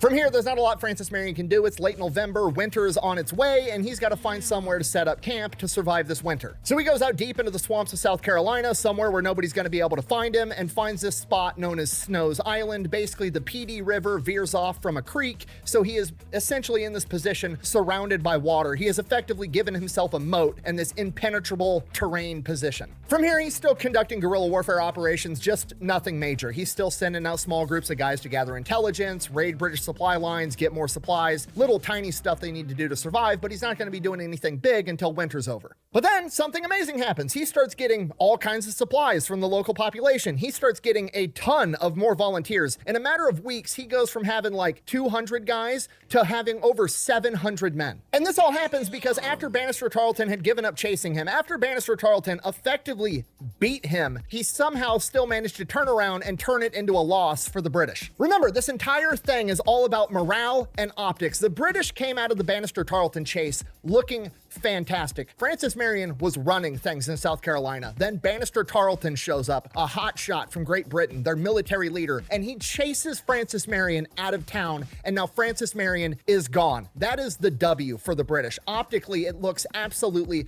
phenomenal. All he had to do was nothing. He literally could have done nothing and would have looked great. He could have turned around and been nice to people in the public, and he would have looked even better. Do you think that's what he did? Absolutely not. Rather than do that, he decides that he's going to snatch defeat out of the jaws of victory because he immediately, after giving up chase from Francis Marion, goes back to Dorothy Richardson's farm, beats the shit out of her, burns her house down, burns all of her crops, and then goes and burns down a bunch of other houses in the area. Just really driving home the point of, hey, I am the bad guy. I am unironically evil to absolutely everyone. Arnold, your brutality has swelled his ranks, without which this ghost would have disappeared and I would be in North Carolina or Virginia by now. So now the entire countryside is siding with Francis Marion and they're showing up to help him. And then some more.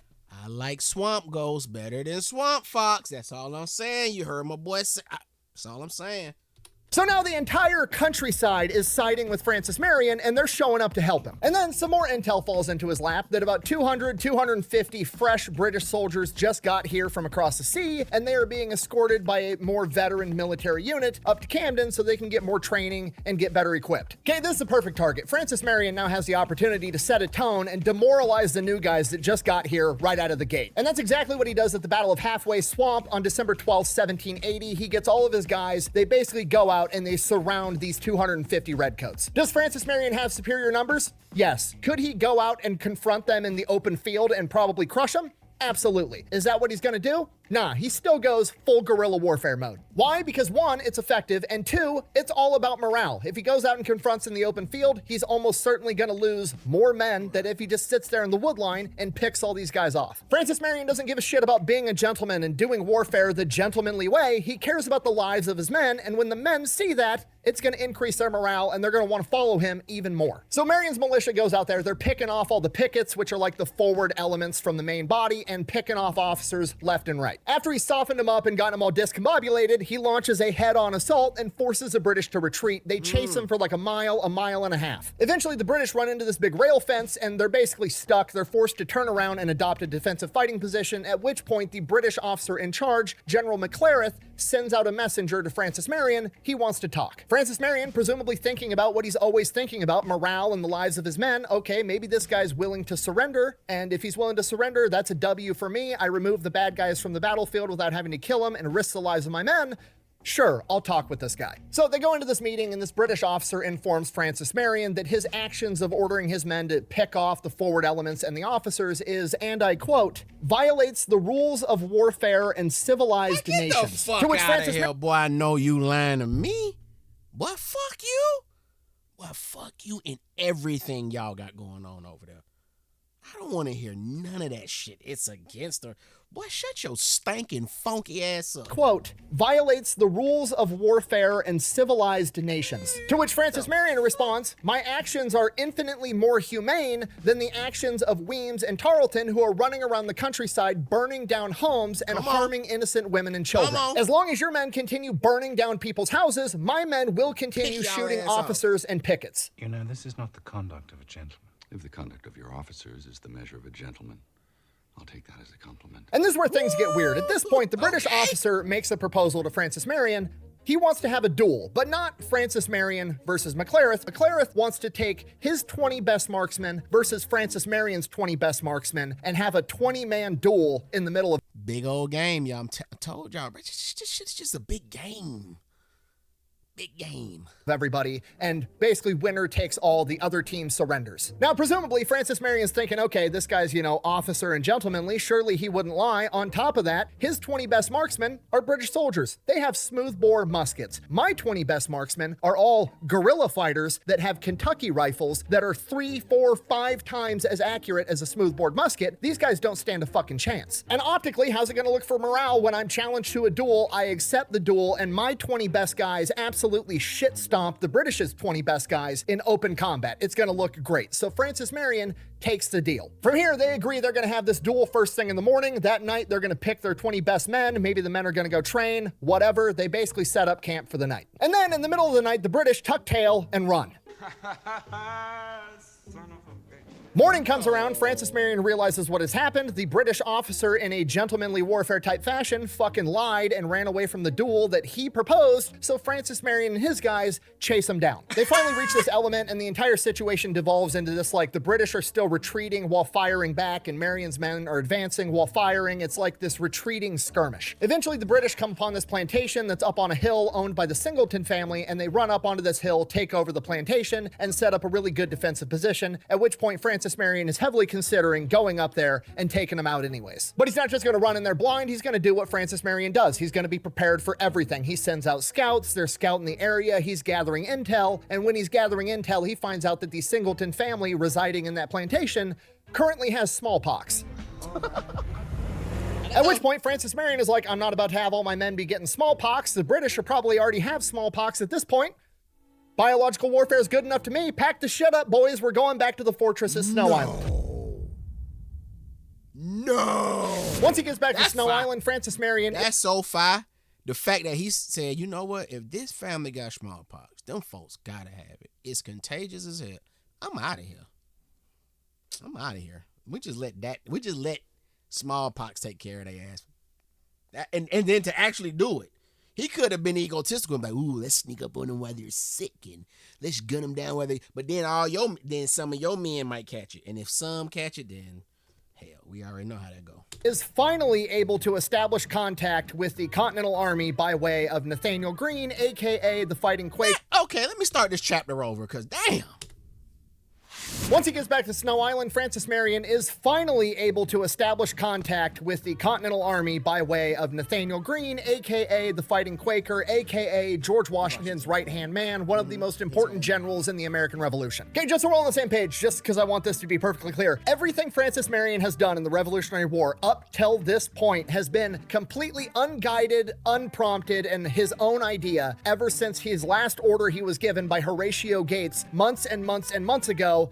Go down to the Santee River and like burn down some boats or something. Up until this point, Francis Marion has literally just been fucking winging it all by himself, but now he finally has communication with the Continental Army and they can start coordinating and working together. And Nathaniel Greene, like pretty much everybody else involved in this war, knows exactly who Francis Marion is, the Swamp Fox. He is literally a living legend at this point. Because of this, he is pretty much immediately awarded the rank of Brigadier General and essentially told, if it comes to a militia in South Carolina, basically you're the boss, you run that shit. And just to be clear, he is not a continental like U.S. Army officer. He's still a militia officer, but now he and his militia are both formally recognized by the Continental Army. They're no longer seen as just a ragtag group of guys running around in the woods doing things. They're actually like formally recognized by the Army and they are working with the Continental Army at this point. Pretty much immediately, Francis Marion requests more men. He's like, look, I'm running exclusively guerrilla fighters down here. I know how to use conventional forces and guerrilla forces in conjunction with one another. I would be outrageously effective. Send me some guys. And Nathaniel Greene obliges by sending him like 350 Continental soldiers under the command of Lieutenant Colonel Henry Lighthorse Lee, aka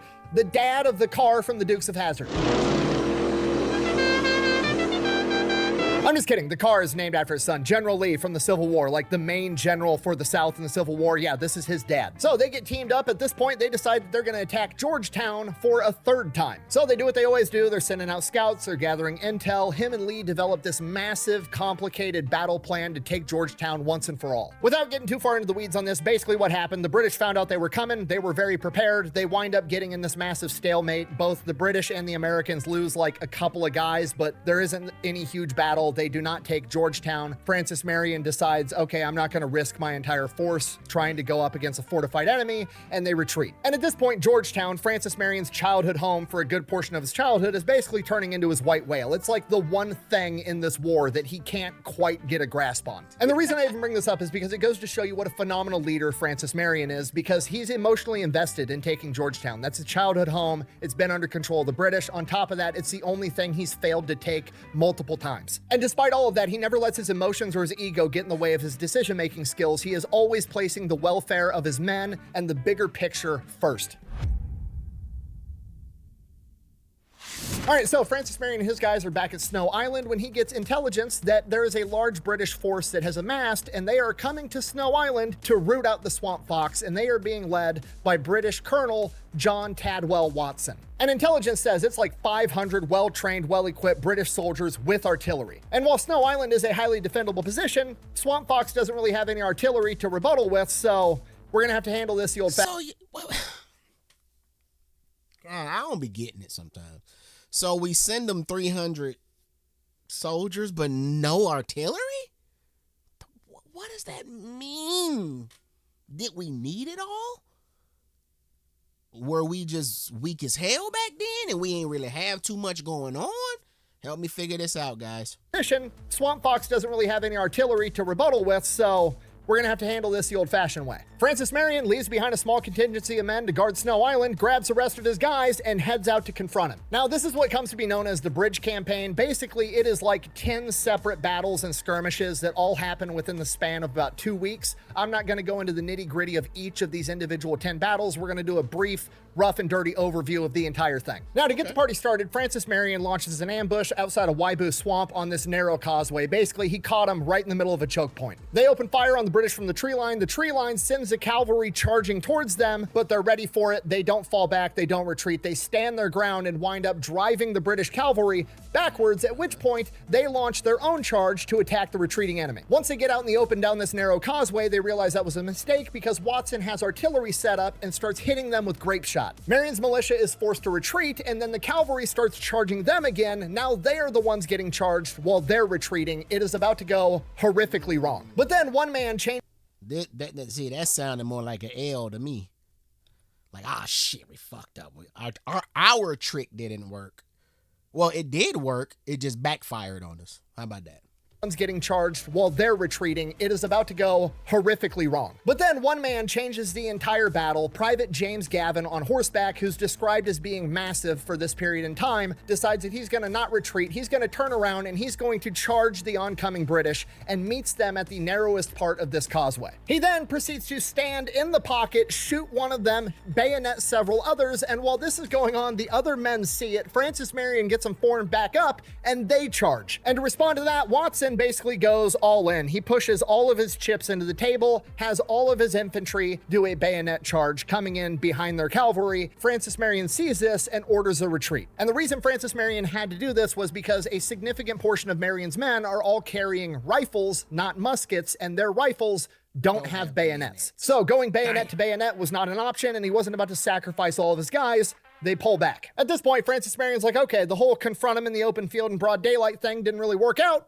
Time to get creative. Let's try some schoolyard bullshit. Francis Marion knows the entire country like the back of his hand, and he knows exactly where they're going. They're going to the bridge at Mount Hope Swamp. So Marion has some of his guys just stalking this British formation, taking pop shots at him from trees. The British get all pissed off. They form up into battle ranks. They return a volley into the woods, but by then, his guys are long gone. They're just constantly harassing the British 24/7. While that's going on, the rest of his guys ride way ahead, and they're way faster than the British because they're not worrying about taking fucking cannons with them, so they go up to the bridge and destroy it. The very next day, once the British make it to this bridge, or where this bridge used to be, there's an ambush set up with a bunch of riflemen over in the tree line on the other side of the bridge, shooting at them with their rifles. Again, rifles have a much further range than these muskets. The British can't really do anything. Basically, they have to turn around, change course, go to the next bridge. Francis Marion knows about that fucking bridge too, so he has his guys ride ahead and destroy that bridge as well. They get to where that bridge used to be. It's another ambush. Now Watson's getting pissed. He has the cannons come forward, sets the cannons up, starts firing cannons over this river at Marion's men, but Marion positioned his men at a low part of the ground, so the cannon fire just goes right over their heads. And then the riflemen start picking off all the guys that are trying to man the cannons. Now Watson's getting pissed. He's like, fuck this. He just orders his infantry to run through the river to confront Swamp Fox. And then, according to the accounts,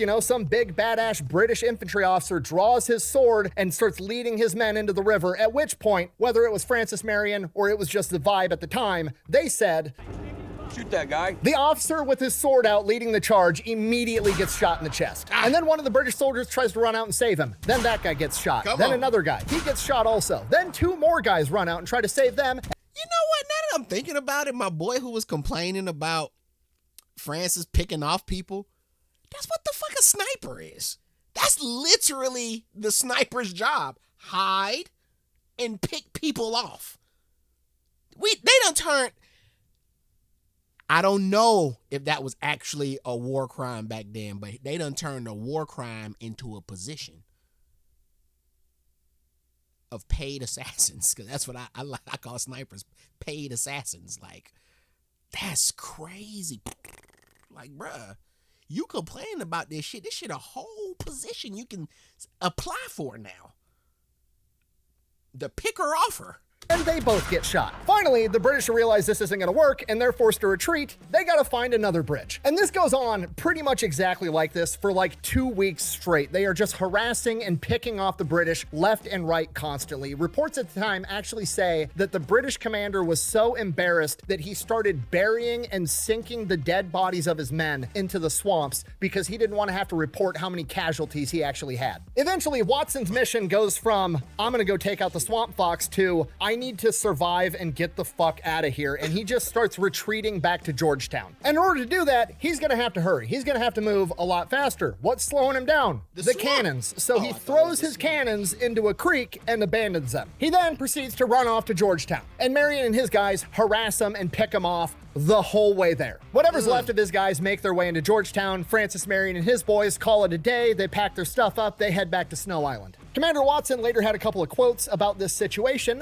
one of which is as follows, and I quote, "They will not sleep and fight like gentlemen, but like savages, and are eternally firing and whooping around us by day, and by night waylaying and popping at us from behind trees." In addition to that, he also said, and I quote, "I have never seen such shooting before in my life." All right, important context for the broader part of what's going on in the war, right? Nathaniel Greene's men have now come back into the South and they are fighting the British. And Nathaniel Greene has just been defeated by General Cornwallis at the Battle of Guilford's Courthouse. And I put the air quotes because, like, yeah, technically the British did win that battle because the Americans were attacking and the British held their ground. That is a W, I guess. But in holding the ground, Nathaniel Greene's men destroyed like a third to a half of General Cornwallis's army, and it basically destroyed his entire campaign. So the Battle of Guilford's Courthouse was basically like, yeah, the British won the battle, but it gave America the win of the war. For the British, between the disaster at Guilford's Courthouse and Francis Marion creating absolute havoc in South Carolina, General Cornwallis is literally like, fuck this, I'm done. He hands off the Southern Theater to one of his subordinates and dips out. He's like, I'm gonna go attack Virginia or something. I can't handle this shit anymore. They literally made General Cornwallis rage quit. This is bullshit. So at this point in time, the war is starting to look really good for the colonials, but it's not like a guaranteed we're gonna have an outright win out of the gate. There's still a pretty big possibility that there could be some type of peace treaty or peace agreement. And if that happens, whatever territory the British are still in control of, they're probably gonna get to keep. Which means strategically at this point, the British are basically just like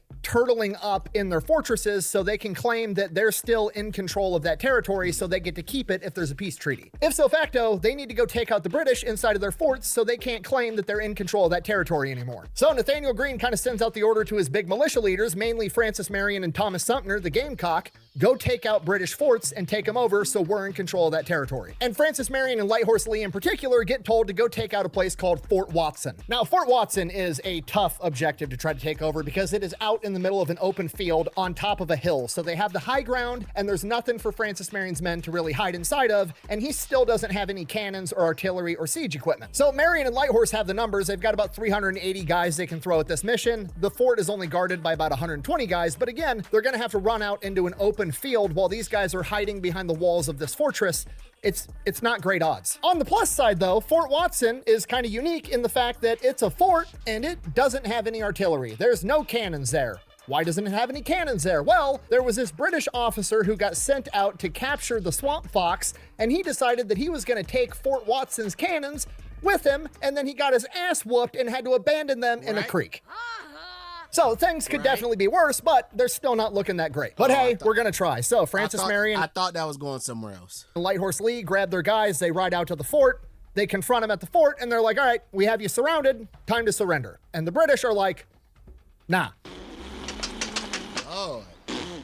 Shit. All right, plan B. We're going to starve them out. There's no well inside the fort. They got to come out to get water, and every time they send dudes out to go to the river to get water, we're going to kill them. That works the first couple of times, and then eventually the British figure that out, so they dig a well inside the fort. Now they no longer have to leave the fort at all. Or at least until they run out of food, and who knows how much food they have in there. So now, Swamp Fox and all his guys are just kind of like sitting there, twiddling their thumbs, and remember, most of them are guerrilla fighters, so you got guys coming and going, you got guys getting bored, you got guys that are showing up and volunteering for a day or two. Eventually, if he can't figure out how to end this battle, all of his men are going to lose. Imagine showing up to volunteer a day or two to kill people. Where you going, babe? Well, shit, I'm off the next 3 days, so I figured I'll go down there Thursday and Friday, try to kill a few of the Brits, and then I'll be back. I know it's first day of school for Samuel, so I'll be back. I'll be back by Monday. That's cool. I'm gonna go down there. I'll be back. No? Yeah, okay. Morale, and everybody's just going to go home. So the British at this point are basically just playing out the clock. So Francis Marion and Lighthorse Lee and the rest of the men as a whole, they're all getting super frustrated. They know that if they just had some artillery, they could blow the fucker up and go home. So Lee actually writes Nathaniel Greene a letter basically begging for a cannon. It's worded kind of funky because it's the 1700s, but he says, and I quote, "I beg you will send down a field piece. It can get to me in 1 day and a half. I will have horses meet it, which will go off from me on here from you. All things are well here, and no possible danger can attend the sending the cannon. 5 minutes will finish the business, and it can be returned immediately." Okay, translation, can I please borrow a fucking cannon for like 5 minutes? I've been fighting an entire war with zero equipment. I just need an actual piece of military equipment for like 5 seconds. I'll give it right back, I promise. Nathaniel Greene gets the letter and is like, okay, cool. Immediately sends them a cannon. Thank God. And then the guys bringing the cannon there get lost. Then everything gets 10 times worse because there's a smallpox outbreak and all the dudes are getting ready to be like, screw this, I'm going home. Then out of left field, an officer that's under Lighthorse Lee by the name of Hezekiah Maham comes to Francis Marion and Lighthorse. He's got an idea. Okay, hear me out. We can't get to them because they're hiding behind these walls and they have the high ground. What if we built taller walls so that we had the higher ground to their high ground? What if we built a bigger fortress than them? Dude, what are you even talking about? Have you been smoking with the Catawba Warriors again? No, listen, a tower. Their fort is only like 23 feet high. What if we built like a 30, 40 foot high tower, we climbed up on top of it, and then we shot down below at them? Siege equipment. You want to build literal siege equipment like it's a medieval castle we're trying to take. Uh-huh. Go tell the guys to go to every plantation in the surrounding area, get every axe and saw they can find and start cutting down trees. They spend the rest of the day cutting down trees, basically prefabbing a bunch of logs for construction, and then that night they go and build a somewhere between 30 and 40 foot high tower 30 yards away from the fort. Then the next morning when the sun comes up, there's a bunch of riflemen on top of a 40 foot high tower looking down at all the British guys inside of their fort, and they start opening fire on them. And while that's going on, another group of guys run. All of that instead of just going and look for the... communications wasn't that streamlined. So they're either thinking it's on the way or in their head they're like, oh, they got hit. They got hit. So let's just put some people over here just in case somebody... Damn. Because in my mind, I'm thinking, why don't you just go look for the... Y'all? First off, y'all should know the grounds. This is y'all. Y'all should know this land. But okay, send somebody to go find them. But realistically, you're probably thinking, oh, shit, they got caught. Or they said, fuck it, stole it, went home.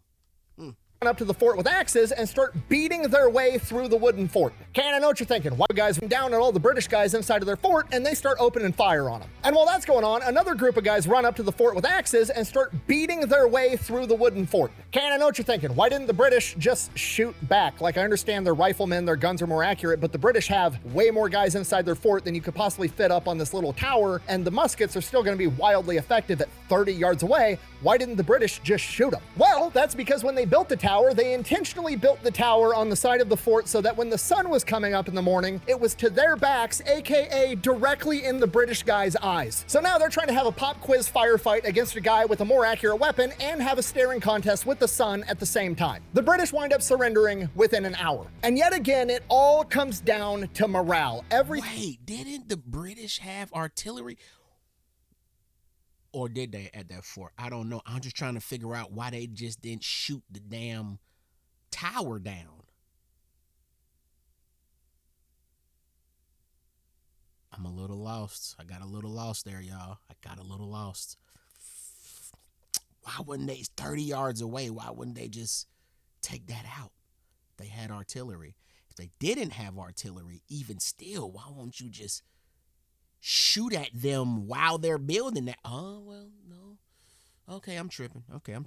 Thing Francis Marion does is win or lose based on morale, because the British officer that lost the fort had this to say about it, and I quote, "We were reduced to the disagreeable necessity of capitulating by the cowardly and mutinous behavior of the majority of the men, having grounded their arms and refusing to defend the post any longer."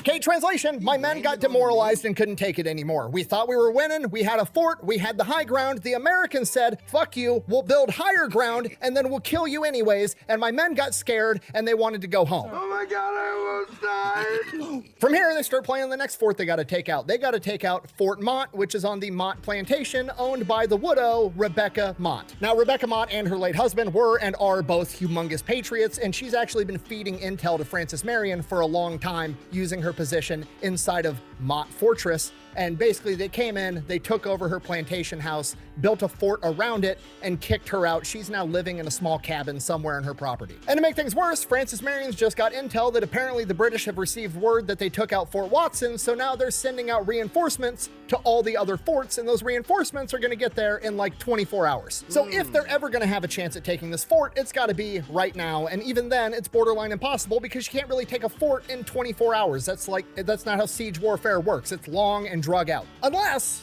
we just burn the whole thing to the ground. No, we can't do that, again, because Rebecca Mott's house is in the middle of this fortress, and we like Rebecca Mott. She's on our team. Okay, again, it's all about morale. I can't be seen burning down the houses of people that are trying to help us, unless we get permission first. So Francis Marion goes to Marion Mott's cabin on her property and is like, hey, hear me out. Would you be okay if I burn the fort down with your house inside of it? And Miss Mott is 100% down. She hates the British. They stole her house. If she can't have the house, nobody can have the fucking house. Not only is she okay and gives Francis Marion permission to burn down her house, she's like, how are you gonna do it? And he's like, I don't know, I didn't really get that far ahead. I guess like a flaming stick, throw it, something. And she's like, no. Here, I've got this bow and arrow, and my husband has these special arrows that he imported from East India that explode on impact. You can shoot those at the thatched roof to light it on fire from a distance. Yes! And this is why we do intel work. Okay, it's like a video game. Like you could run in and do the mission guns blazing, or you could take a minute and talk to the NPCs. Bro, what was her husband into in the 1700s to be getting exploding arrows imported from India? Who are you, sir? Because now all of a sudden your house is a fortress. Who the fuck are you?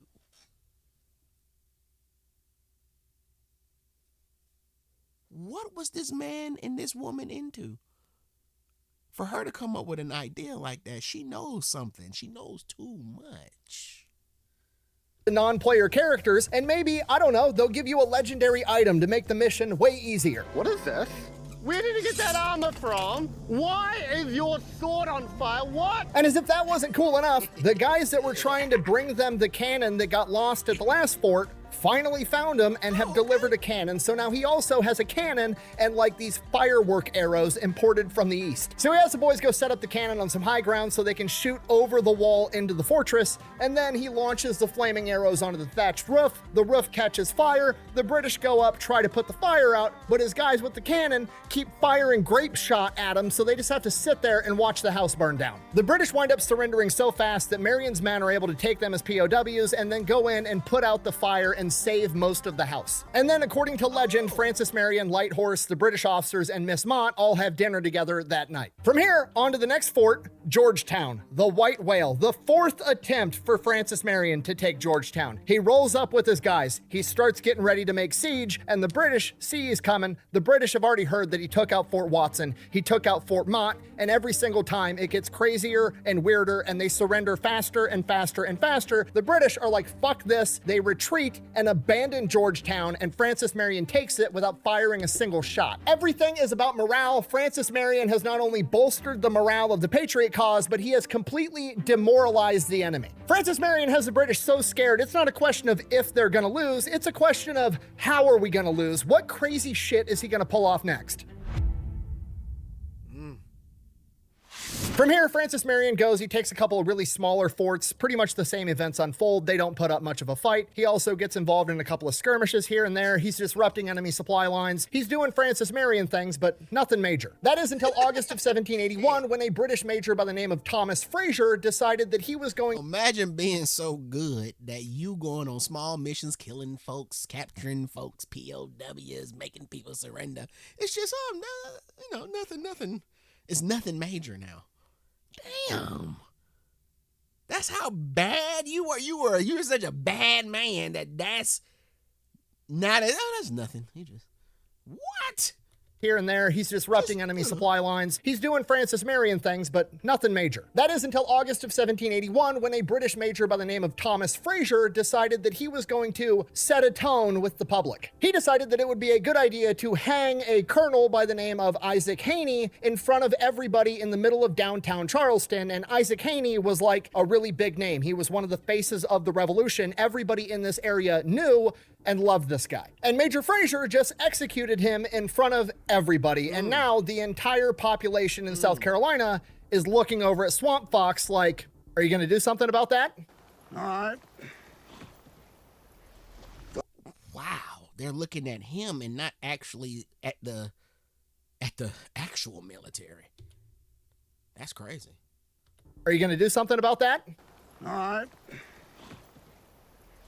Fuck it. Okay, A, Francis Marion and his guys probably want to just on principle, but B, this is another golden opportunity. Francis Marion has now worked himself into the common zeitgeist of what amounts to a superhero. Like there's a villain going around killing people and everybody looks to him to solve the problem. And Francis Marion knows he needs to deliver. This is his opportunity to bolster morale, win in the eyes of the public, be seen as the good guy, and that's exactly what he's gonna do. Francis Marion has like 400 men at this point, and they ride like 100 miles to track this guy down. Now, once they find the general area, Francis Marion does what he always does. He sends out scouts, he sends out decoys, he gathers intel, and when the intel comes back, not the greatest news, they basically tell him, it's too big of a force for us to attack. Francis Marion has 400 guys. How big is this enemy force? Well, Fraser is in charge of about 80 dragoons, infantrymen on horseback that ride up to battle and then they dismount. Whatever. Okay, 80, that's not a big number, but they're also being accompanied by 180 Hessian mercenaries, highly trained German soldiers, essentially, 130 Tories, militiamen, and then 150 British regulars, for a total of 540 men, plus they have cannons. Big army only means one thing. More time. I just watched this movie last night. I just watched this Masters of the Universe last night, the He-Man movie. And I thought, damn, they going with the Deadpool angle. A lot of comedy. I get it. The names were really quirky in the cartoons growing up, so they had to add some play on it because they couldn't be serious with Ram Man and, all He-Man. I get that. But anyways, I just wanted to let you guys know I finally saw that movie last night. Men, plus they have cannons. Big army only means one thing. More targets.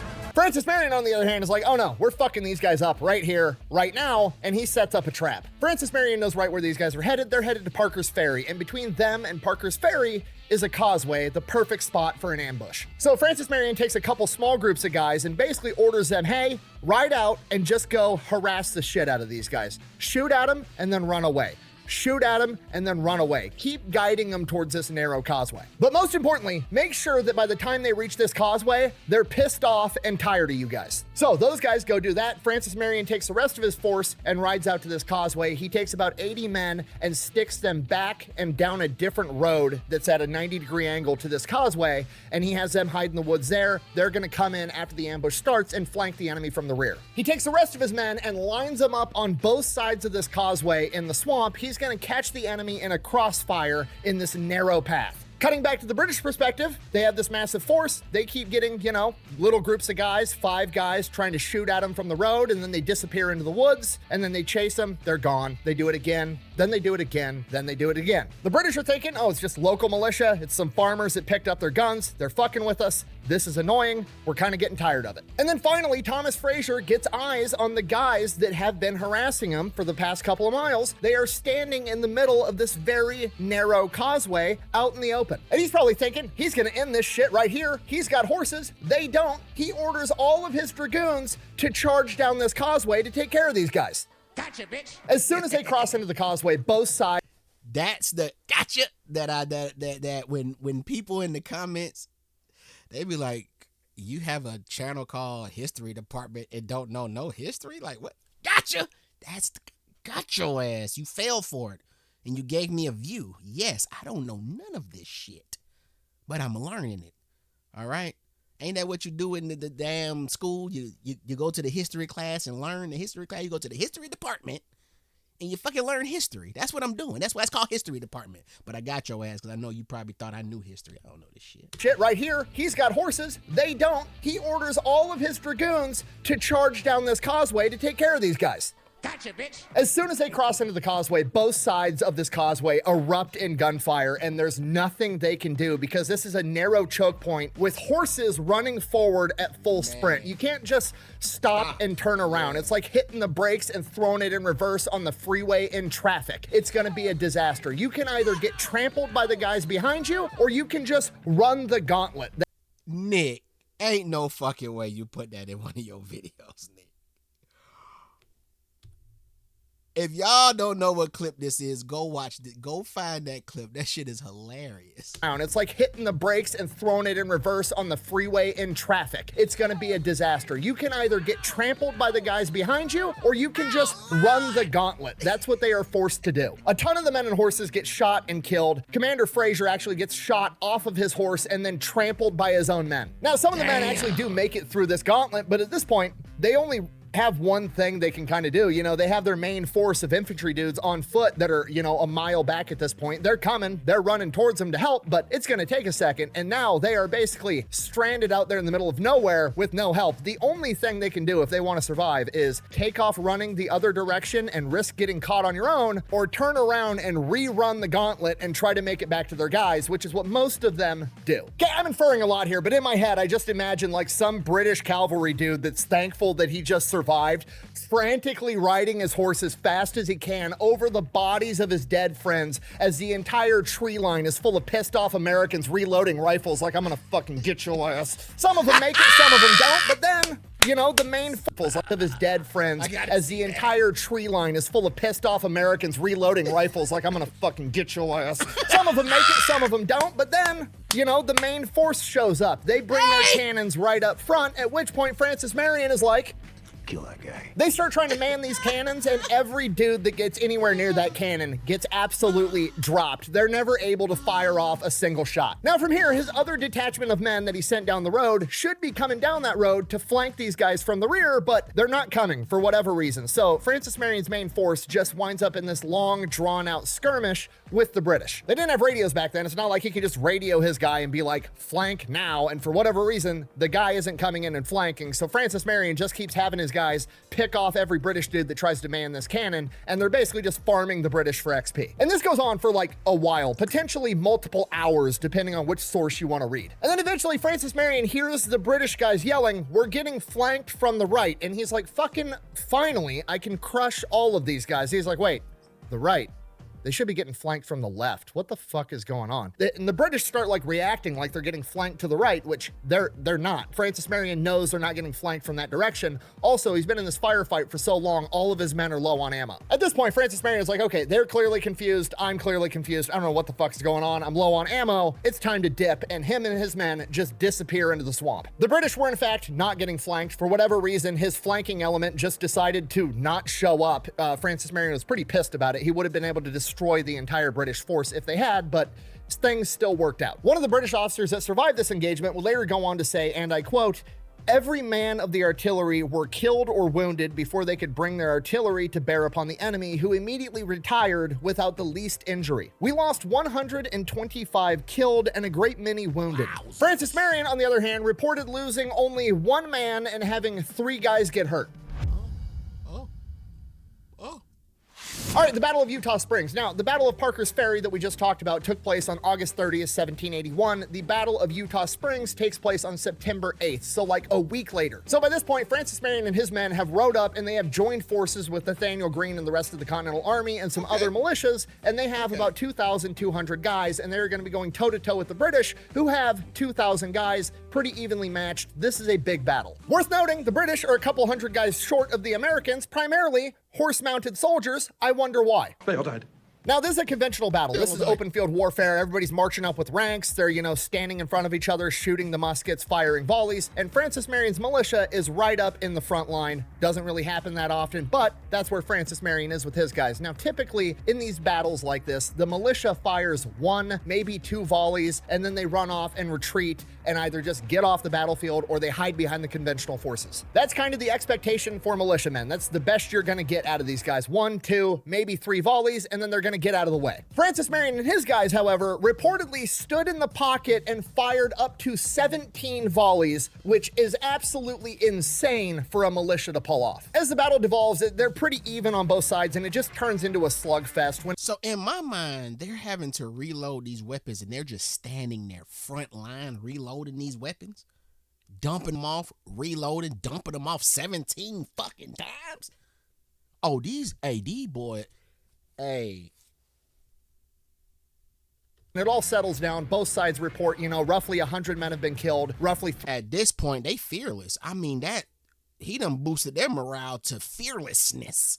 300 men have been wounded, and like 50, 60, 70 men have been captured on each side. And at one point during this battle, part of the American line manages to actually fracture part of the British line, and they punch through into the wood line where the British have this camp set up and basically raid this camp. And when I say raid the British camp, I mean they found a bunch of casks of whiskey and beer and started drinking in the wood line in the middle of the battle. Okay, A, that's hilarious, but B, not a great or the right time to be doing that, and it actually gives the British time to like regroup and start counterattacking, at which point Nathaniel Greene orders the retreat and they dip out. And the Battle of Eutaw Springs, much like the Battle of Guilford's Courthouse we talked about previously, is a case where like both sides are declaring themselves the victor. They both feel as though they have won. And again, technically speaking, the British won because, the Americans were attacking, so their goal was to stand their ground and defend that area, which they did in fact do because the Americans attacked and then retreated. But big picture wise, which is what Nathaniel Greene's concerned about, he wants to be able to go confront the British, kill enough of their guys that they're not strong enough to chase him all over the country and stop him from doing whatever he wants, which is exactly what he has succeeded in doing. So they've both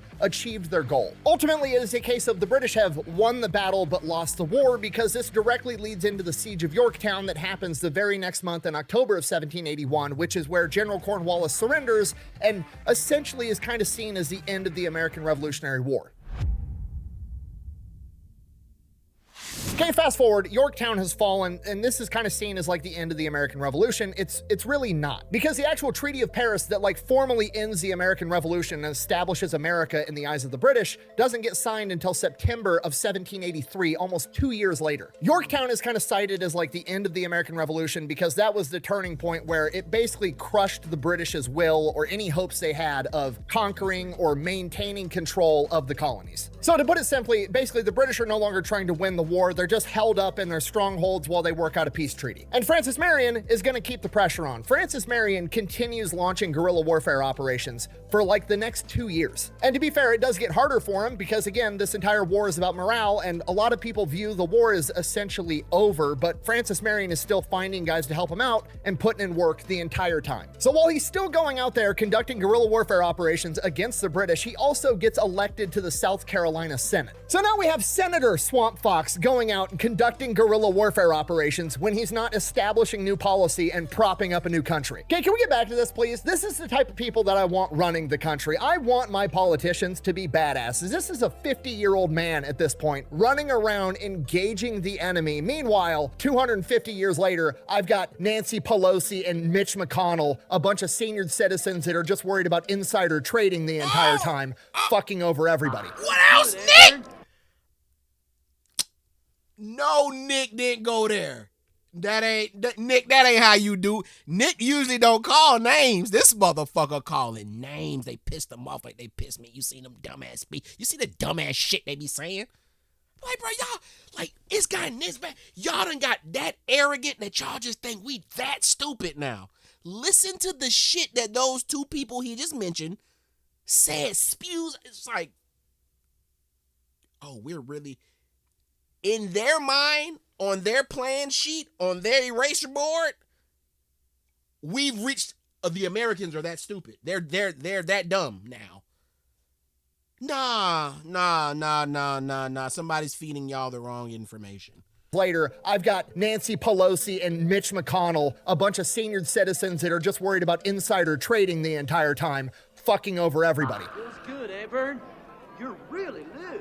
Never seen you this relaxed before. I'm sorry, I'm getting distracted. Anyways, Francis Marion's last operation is in August of 1782, and it is just, one of his normal little missions. He's launching an attack on a British supply line, and during this battle, his wagon full of ammunition and his personal supplies gets taken out. His men run out of ammunition mid-fight, and Francis Marion is ordered to call for a retreat because his men run low on ammo, and he's not going to have them fix bayonets and risk their lives. And the last order that he issues in combat is the retreat, not for his own ego, but for the benefit of his men. And again, I bring this up because it's poetic. It summarizes who Francis Marion is as a leader. He is not going to put his ego and his emotions first. He doesn't care about getting this win. He doesn't care about being perceived as a loser. He cares about the big picture, and he cares about his men, and he does the right thing every single time. And while he's no longer fighting in direct combat, we also see him continuing this fight in politics during his career as a South Carolina senator, because his main concern, the main thing that he pushes, is not having retaliation against the people that supported the British, not having retaliation against the Tories. Because again, Francis Marion, always big picture, morale, optics, and moving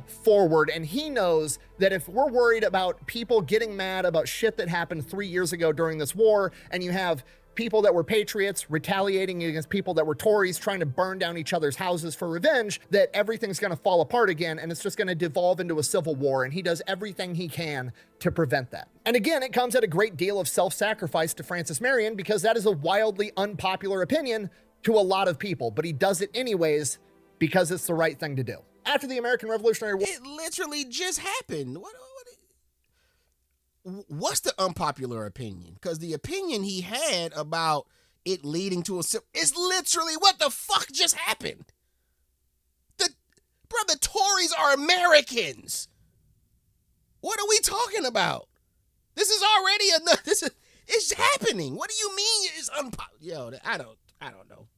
Maybe I heard that line wrong. Maybe I'm hearing wrong. Had ended. Obviously, they didn't have the Medal of Honor yet at this point in time, but for major figures in the war, Congress did vote and elect to award gold medals to certain key people like Daniel Morgan, Nathaniel Greene, Thomas Sumter. Among them was Francis Marion, and while the other three did wind up receiving their gold medals, Francis Marion never did. After all of this, Francis Marion would return home to his farm only to find that his property had been ransacked multiple times and neglected for years. So he rebuilt it and went back to being a farmer before ultimately passing away on February 27, 1795 at the age of 63. And that is the story of Francis Marion, America. 63? That was so young. Oh, man. In 1795 at the age of 63. And that is the story of Francis Marion, America's patron saint of guerrilla warfare, a 48-year-old farmer with a bum leg that would somehow almost single-handedly halt the British Southern strategy and become a legend in the process, known as the Swamp Fox. Thank you for watching. Best way to support the channel is go buy some merch, maybe drink some Echelon, which is available at Vitamin Shop now, by the way, or you can order online. Links to both of those over at thefatelectrician.com. Quack bang. Out. I'm just going to be honest with you guys. It took me a couple days to record this, and I was talking to my lovely wife about it, and she's like, who is it? And I was like, Francis Marion, the guy that Mel Gibson's character in The Patriot's based off of. And she's like, I've never seen that movie. So I realized that I'm a failure as a husband for not making my wife watch that movie with me. So I'm going to go do that right now. Okay, bye. Damn, I was just about to say something about watching The Patriot again, because I only watched The Patriot when it came out. When did that movie come out? These war movies and these shows, I only watch them one time when they come out, because it be big. Like war movies, old history movies was a big thing. It was a big thing. It's not so much anymore, but it used to be. So everybody used to watch them. Everybody watched The Patriot. I just don't remember shit. Hold on. When did The Patriot come out?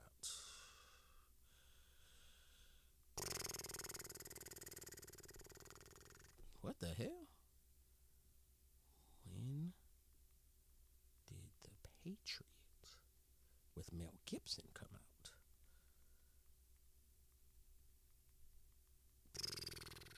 When was that? That was 2000. That was in 11th grade. Yeah. That's about the time. So do I need to watch that? I got to stop playing with this Patreon thing, y'all. Bruh, man. Well, this was the length of a movie. I could watch a movie and then, let me know. Oh, there it goes. There goes the other, Daniel Morgan, Mel Gibson. He used them on the, see? I knew I wasn't tripping. On the thumbnail. Like, comment, share, subscribe. That was amazing. 415. Do y'all know what that looked like? Do y'all know how small that is? And to have done all of that, it's amazing. And you know what? I don't know if it would have. That's so crazy. You're right. I don't know if doing that would have made for a good movie, like having somebody 5'4", 115 pounds starring in the movie as the person. It may not. Yo, we suck. Humans suck. Only us would not want to actually nail it because it's not optically pleasing to us. It's not visually pleasing to us. So we give it to Mel Gibson, the dashing star of the time. Anyways, like, comment, share, subscribe. Catch y'all on the next one. I'm out, y'all. Peace.